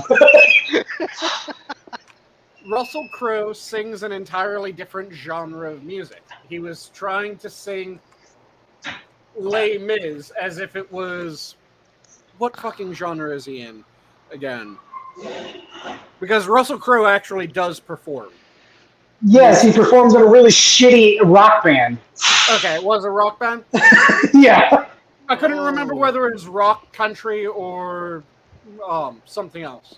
But Yeah, no, it's a really bad, and it's not any kind of denomination of rock and roll, it's just generic rock and roll. Okay. Rotten Corpse brought up Across the Universe. I faintly remember. I think I've seen it a long time ago once. Isn't that the Beatles type of musical, if I recall? And then Uzi says she saw Oozy. Les Mis and Phantom on stage. And yes, if you can see these Oh, nice. productions on stage, that's always good, especially if Oh, it's a yeah. local Yes. production. That's a good way Or to even like Broadway, Broadway on tour is good too. yeah, you don't have to see it in big fancy theaters. I mean, Yep. Yeah. a lot of times your local performers are really good at And doing these performances. Oh yeah. personally, Listen, I remember I saw a production of Pirates of Penzance in a theater in the round production, right? And it was funny because one of the guys flubbed one of their lines and caused the rest of the cast to bust out laughing. And they're all sitting there just kind of like huddled in the center of the stage, and you just hear, "I'm so fucking fired." It was amazing. but It was yeah, one of the best performances I've ever seen ever. even when it comes to seeing it at a massive theater, I would recommend, especially when it comes to Broadway, wait until it is the second cast run of the Broadway show. Hmm. And Well, the reason for that is a lot of the first cast Broadway, they try to get massive fucking names outside of theater. So, for instance, the producers. I saw the producers with a second rung actors for most of it. So rather than getting, I think it was Uma Thurman was Ula for the primary cast, and it was God damn it, what's the one guy who constantly looks like a child, was in The Music Man, did a lot of musicals back in the day. Broderick? Matthew Broderick? Yeah. Okay. It was Matthew Broderick was Leo Bloom in the first cast. I got a different who I much prefer. He's in the movie of the producer. Yeah. The non-musical movie. Yeah, because the new version of the producers was done with the first run cast from Broadway. Wait, so they had a what's his name? Bialystock? Yeah, they had Nathan Lane. Nathan Lane? Nathan Lane was the actor that did the first run of. I love that. I disagree with you, Sanguine, and I disagree with you vehemently because I saw on Broadway in Chicago, Spamalot came, and it had Tim Curry, David Hyde Pierce, and Hank Azaria, and it was fantastic. Okay, so it might be Spamalot with fucking Tim Curry.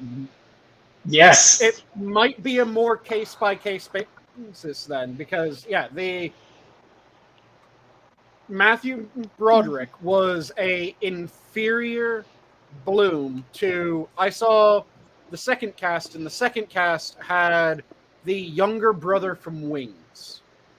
Okay, was Bloom, and he did a fucking amazing job. Sure. He's kind of like relegated himself to mostly just stage performances anyway now. He's not a big, doesn't do TV or movies. And that's the thing. If you can get actors that are... The first run tends to be big Hollywood names a good chunk of the time. Mm-hmm. And sometimes. It depends on the how big and, true. How big a spectacle the play is going to be. Yeah. True. If it's a big play that everyone's excited for, it tends to be a lot of Hollywood famous rather than theater famous. Yeah, and it's weird because that was the case for a very long time, but I think most recently, especially in the last I want to say around 10 years, have they been returning to theater famous? Well, the only people who've been going there are the people that actually care about theater. So like they'll get actors that are on like big screens, but they're people that care about the theater and have been like putting out 1 or 2 years of their time to just play to go around and do theater performances rather than because when I saw the producers, it was right after it came out, but it was right after the first cast had switched to second casting for most of the parts. So Sure. I had one of the first cast, which was Nathan Lane, was still Bialystok. And Nathan Lane does a good Bialystok. Mhm.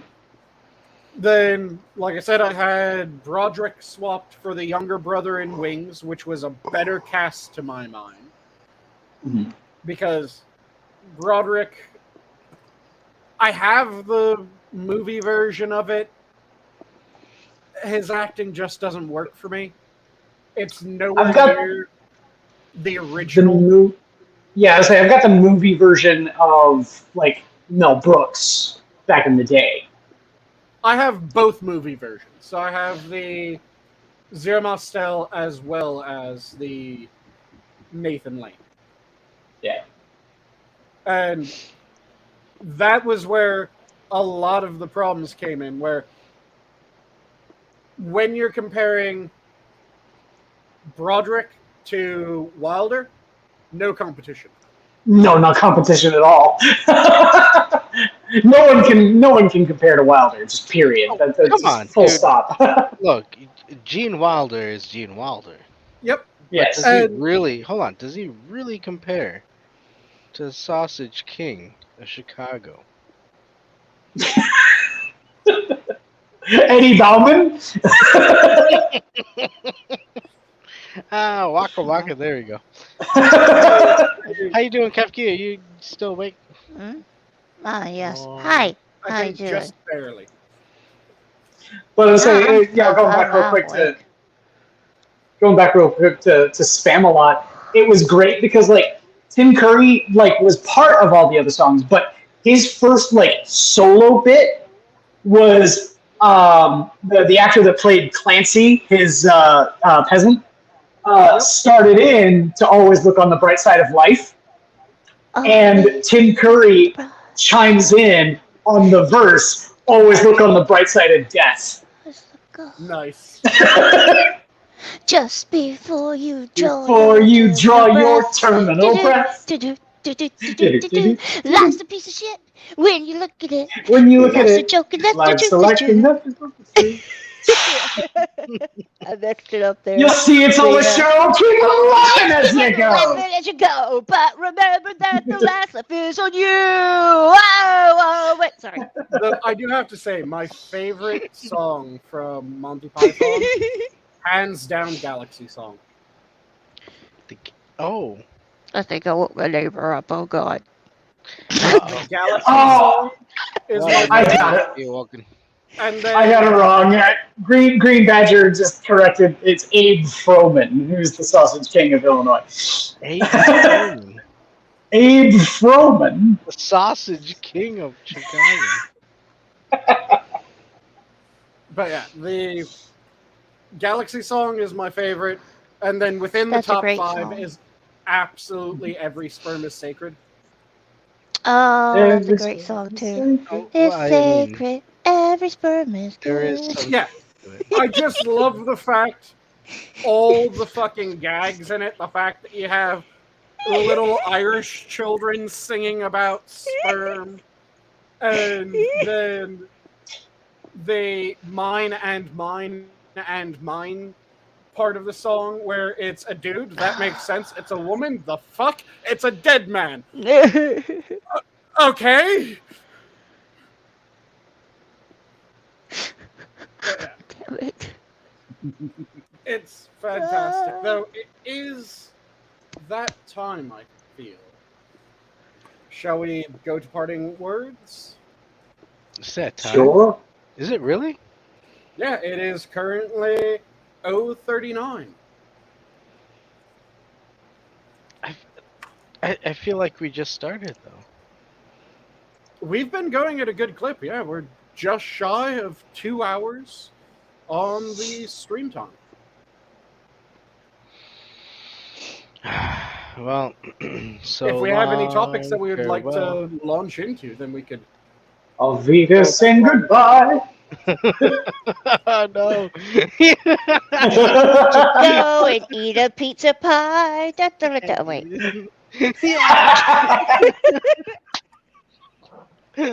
Oh no.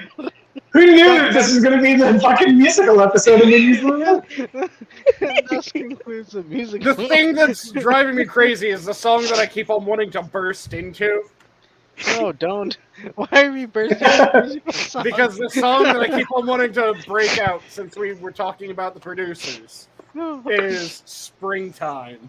Springtime for Hitler. And Germany.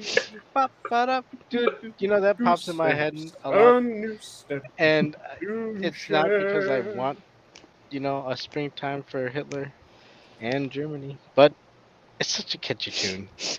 Come on. Yeah, it's an amazing song. And the words are just fucking hilarious. Hitler at Germany. We're walking at a faster pace because we are the master race.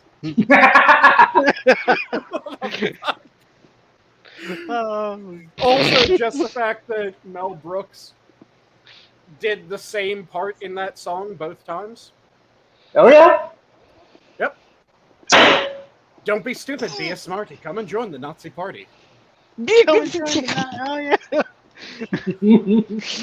Both times that was My Mel name Brooks is saying what's that a line. Dusseldorf, and I was born in Dusseldorf, and that is why my name is Rolf.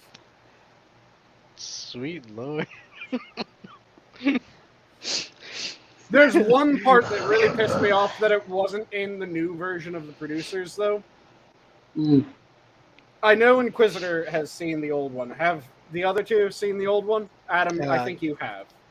I have a while ago, a long while ago. So, the part that pisses me off is that they didn't have the Hitler audition with the hippie.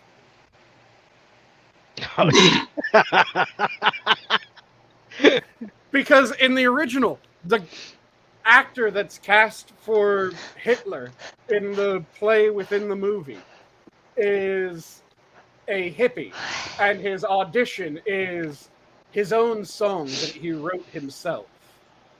I gave my flower to the garbage man, and he threw my flower in the garbage can.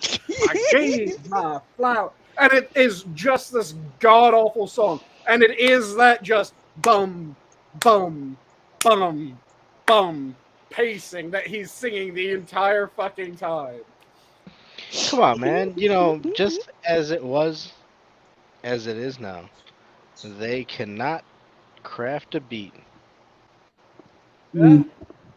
Hippies? Wait. Yeah. What about How's half it- a the beat? best- Wait, what? The best thing that hippies ever produced is beat poetry, and that's because of the absolute batshit insanity. Oh yeah, yeah. And if you've ever listened to, oh god, what's his name? Shit. Burroughs? I think that's his name. Shit. The writer/witticist. William S. Burroughs. That was his name. Yeah. If you've ever listened to his beat poetry, it's like the most batshit insane sort of stuff, especially when you realize like his actual story that goes along with it too. Like him being gay, but had a wife that he was like using as a sort of beard, and tried to play William Tell with her down in Mexico and shot her in the head and killed her. And he wrote a poem about it. He wrote a poem about it called "Spare Ass Annie," who had an auxiliary asshole in the middle of her forehead, talking about the bullet hole that he put in her head. God damn. It's fucked up. Yeah. That was the best thing the hippies ever produced. See, to my mind, though, the only thing that should be considered beat about that poem, or about beat poetry in general, should be the poet. Just drag him outside. Give him a kicking. Well, I mean, okay. The weird thing about it is, like, those poems were so fucked up and weird that it got other musicians of the time wanting to come out and like make songs about them. Like that one in particular, "Spare Ass Annie," is a whole fucking album, and it was produced by Slash. Damn. From Guns N' Roses, Slash. Yeah. So yeah, no, like I said, that was the best thing to come out of fucking hippies is weird ass beat poets. Mm-hmm. Because when you get the full context of their stories, they're fucked up. Oh yeah. It's a good chunk of fucked up people that just decide that, hey, everything that I do should be important to you. Mm-hmm. It was weird too, is that like a lot of them just came from wealth. So like their entire life was just squandering their inherited wealth. Yep. Which is also a common thread in current day. Yeah. We have a bunch of people from privileged upbringings that are just squandering their shit, and they think that whatever they have to say should be the most important thing that anyone has ever heard. Yeah, fuck that. Because Any that special is- than anyone else. Yeah. Because that is the sum total of a good chunk of politics right now. Yeah. And it is infuriating. Yep.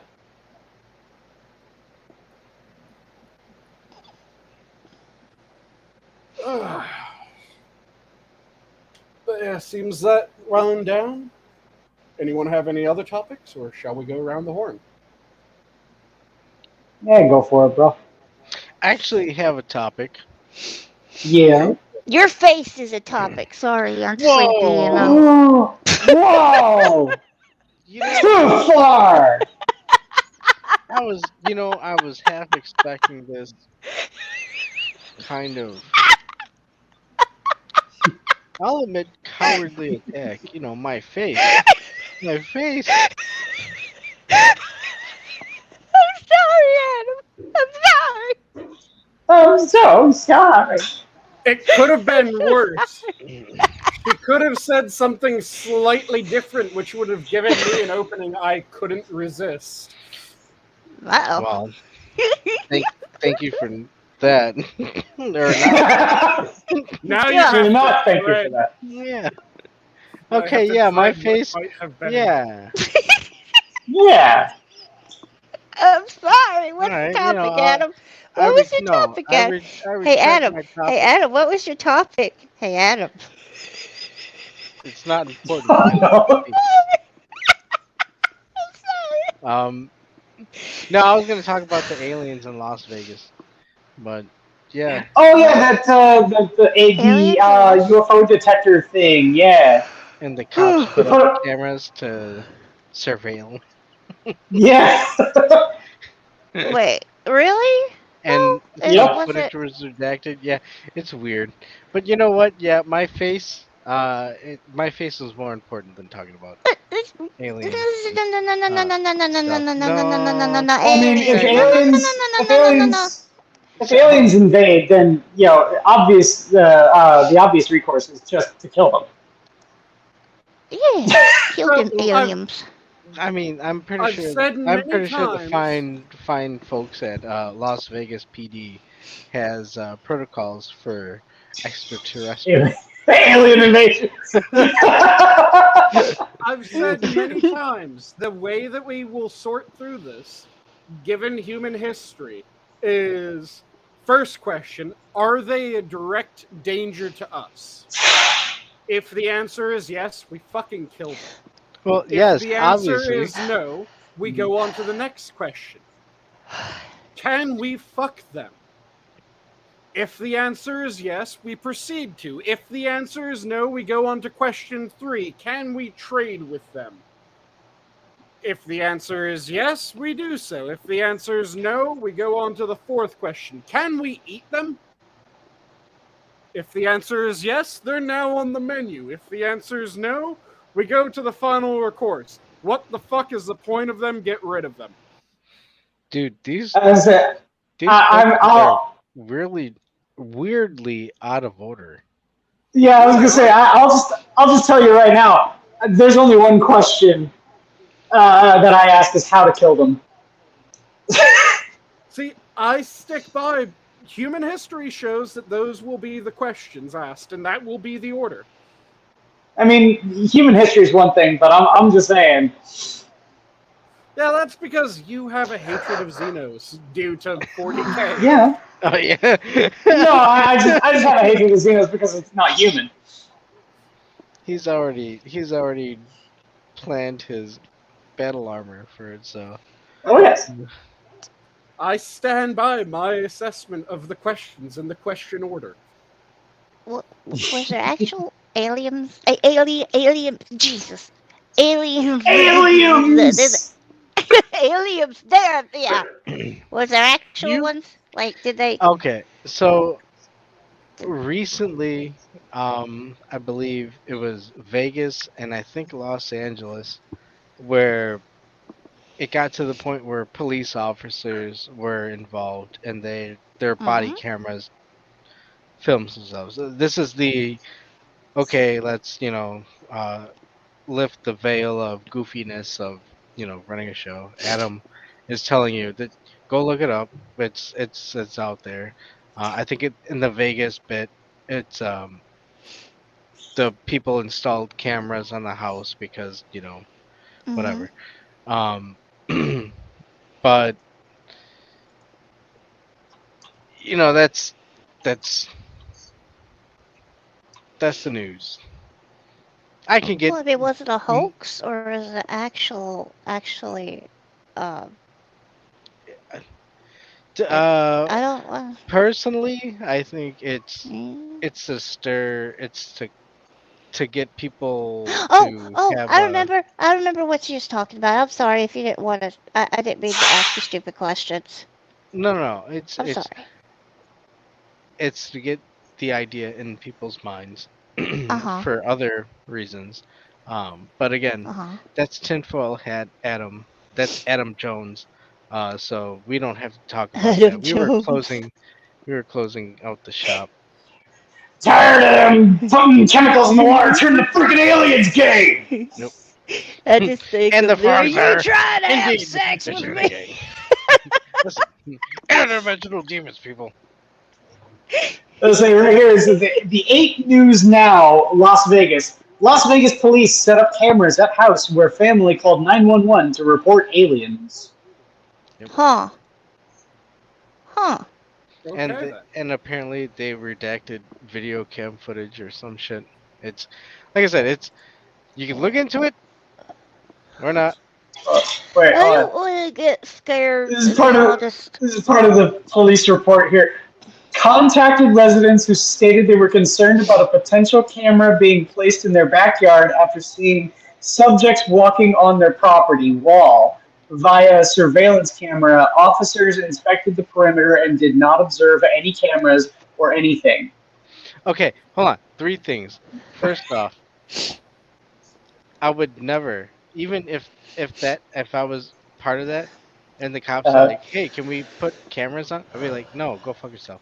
The second thing, I agree with one person's description of why is it that we're seeing aliens that are coming supposedly from light years away, and they're acting like primitive beings, scrounging around the foliage of wherever they land. Like they always, Yeah. they're looking like, they're, it's odd. They have spaceships, right? Yeah. What if If they're they're just spaceships, dumping their little chromosome smugglers here? Right. But the third Well, thing, I told to bring back vegetable. Here's the plan.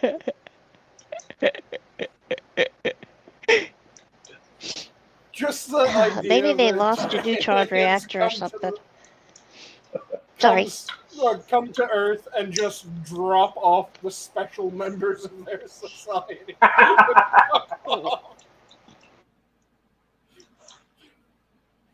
Sources close to the investigation said they do not believe the call was a hoax as of Thursday. They told 8 News Now investigators calling it a hoax 911 call is a Category E felony in Nevada. A conviction can carry a 1 to 4 year prison sentence. Oh, no. That is substantial. Yes. Do not report your alien encounters. Don't go to Las Vegas and try to Jussie Smollett. Oh shit, those aliens came down and they had fucking Subway and they were like, this is MAGA country. That's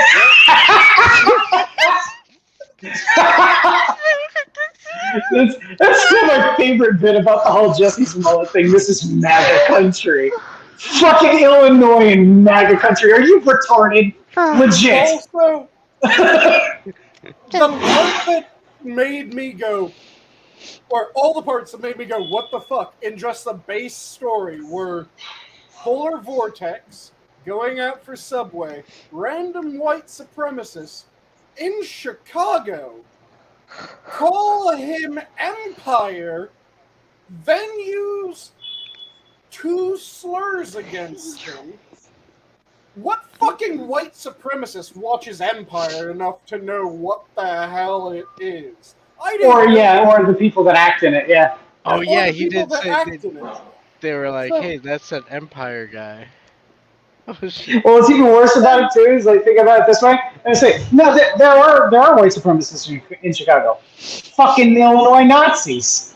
I mean, I learned that in Blues Brothers. Yeah, I hate Illinois Nazis. we're already at a point where it's a, what the fuck is going on? Then they throw a bleach solution that would have been frozen if they were outside just wandering the street looking for something. I mean, the whole thing is fucking bullshit, and it's so funny because it's so bullshit. But the worst part about it is that the guy got off. Yep. He didn't serve a single fucking day in jail, and he should be. Yeah, it's just like how there's the bike Karen story that's going around right now. You guys heard about the bike Karen? Yeah, the woman that didn't want to give up a bike that she'd rented.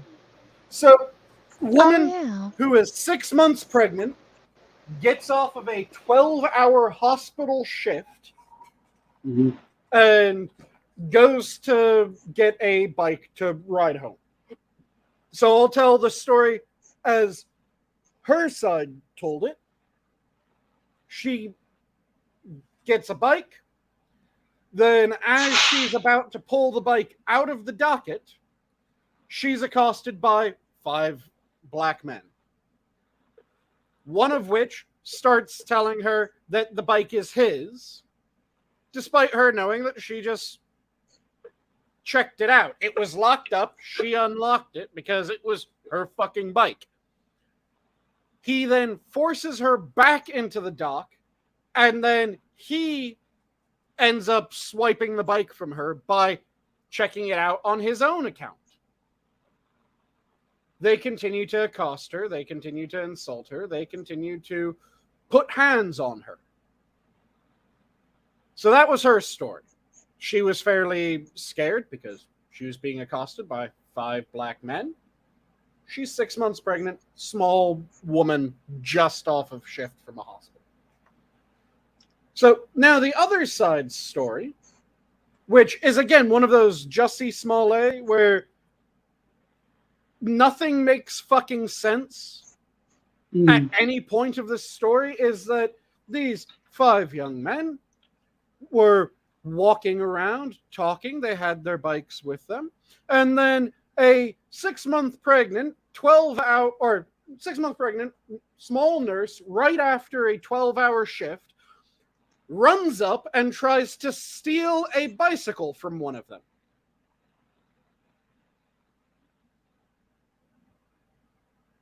At no point does this story make any fucking sense. Then their second story comes out as a defense because the woman puts out the receipt saying, here's the fucking evidence that I checked out this bike. So their second story, which was different than their first story, but still tried to make it as though she was stealing the bike somehow, even though in their second story they made it very clear she was in no way stealing the bike, was, well, they were riding the bike. They rode it until it hit about 45 minutes, because after 45 minutes you have to pay more, or you have to pay. And what they did was they docked the bike, intending to get bikes again and go ride some more a bit later. While the bike was docked, so not their bike, not in their control, nothing to do with them by anyone else's assessment, a pregnant nurse came over, tracked out the bike, started pulling it out of the dock, at which point they accosted her. They forced the bike back into the dock, and they checked the bike out under their own name, which was proven by their receipts and by their secondary story. And this story is supposed to make it obvious that, see, it was the 6-month pregnant nurse after a 12-hour shift that was obviously in the wrong, because she rented a bike. She was entirely within her right to rent. And they didn't want her to. So they accosted her. And they forced her bike back into the dock so that they could retake it. And then they sat around for about 35 minutes without riding the bike anywhere. Redocked it, waited a bit of time, and then they undocked it and rode home.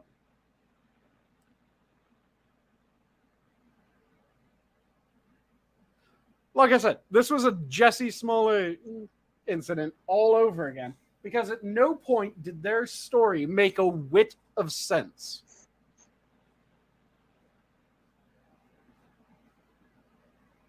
I'm damn near willing to go out on a limb and say that a 6-month pregnant small woman has never accosted a group of black youths. But I'm not quite going to go that far, and I'm going to say that virtually that has never happened. There might be one incident, but that would be about it. It made no fucking sense.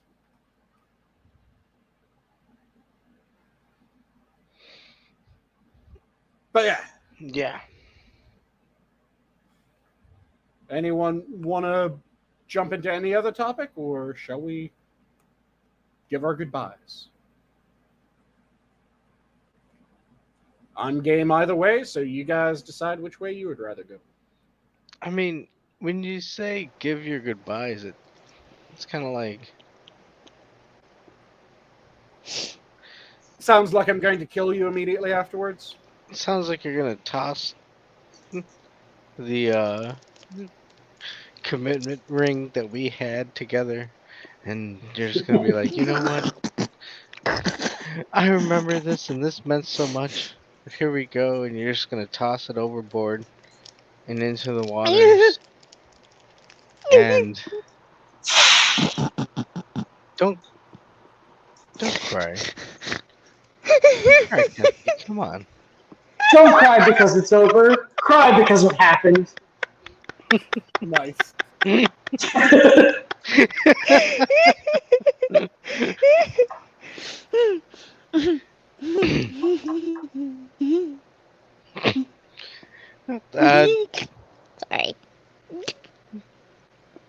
But I have a a line that is good for closing shows. If that's what you're Normally looking people at. do lines at the start of something so that they have enough energy. No, but that's, Thank you, I mean, Inquisitor. that's true. Let's say share it for me. Yeah, Share what is something that, for me. Chris? That's good. Dude, I've run shows with you live, And you've never had these lines set up? No, Fuck. I'm Why are you not sorry. I'm sharing? sorry.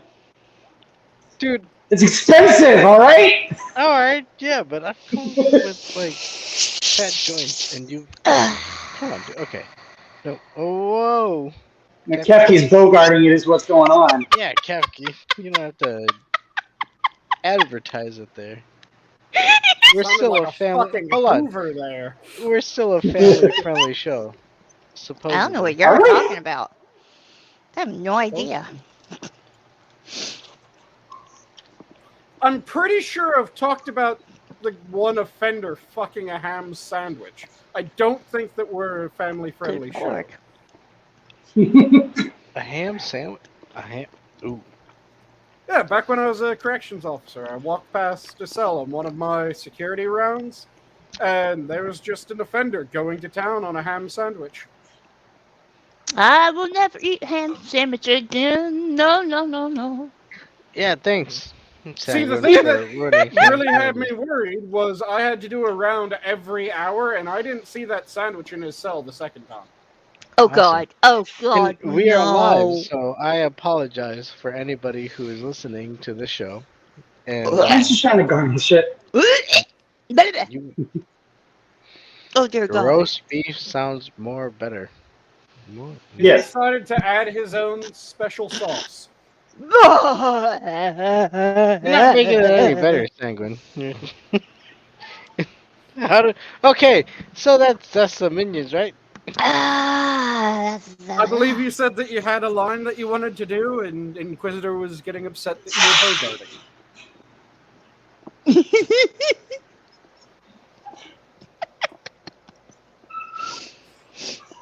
Well, obviously, it was Kefki who was bogart. Wait, what? Well, Who said have Kefki- I did nothing. Then hoovered it up like there was no Yeah. tomorrow. Yeah, Which that's true. that That's happened true. after the fact. Hoovered it up. Hoover and the Schneef. But that's neither here nor there. So, what did you want your parting words to be, Adam? Wait. What was the question again? Parting words? 4 plus 4. What is the square root of Gibraltar? Well, the Jigger Gibraltar. square root of the Strait of Gibraltar. I'm not quite sure. But in terms of parting words, so the end, right? Yeah.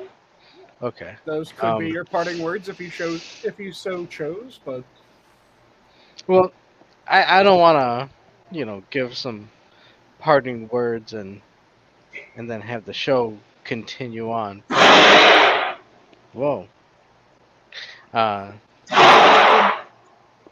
someone just got double tapped. I told you. I'm apparently in a McDonald's bathroom in the middle of a gang war. Gang Wars. Okay. So Slightly I'm gonna give concerned. I'm gonna give my parting words and then just mute until the show ends. But Sounds good. so here's my parting words. I wanna thank you all for chatting. It's fun to chat with Quiz, Kefki, and Sangs. So Always fun. For a moment there, I thought you were about to say, "And who are you?"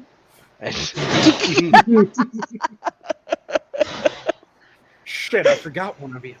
I know there was one other person. No. But I think we had a really interesting show, especially with the musical. Once we hit the musical part, that was like, oh, dude, what the fuck? But I enjoyed. But to Always close fun. it out, love y'all. God bless. That's Adam. Kefki, do you want to go for yours? But yes, don't take no wooden nickels from nobody. Copy that. That would be. Oh yeah, Inquisitor. sorry for interrupting everybody. Ah shit! I just did it again. Sorry. No worries. There's a slight delay. Mm. I ain't gonna let you have any of my wooden nickels, thank you very much.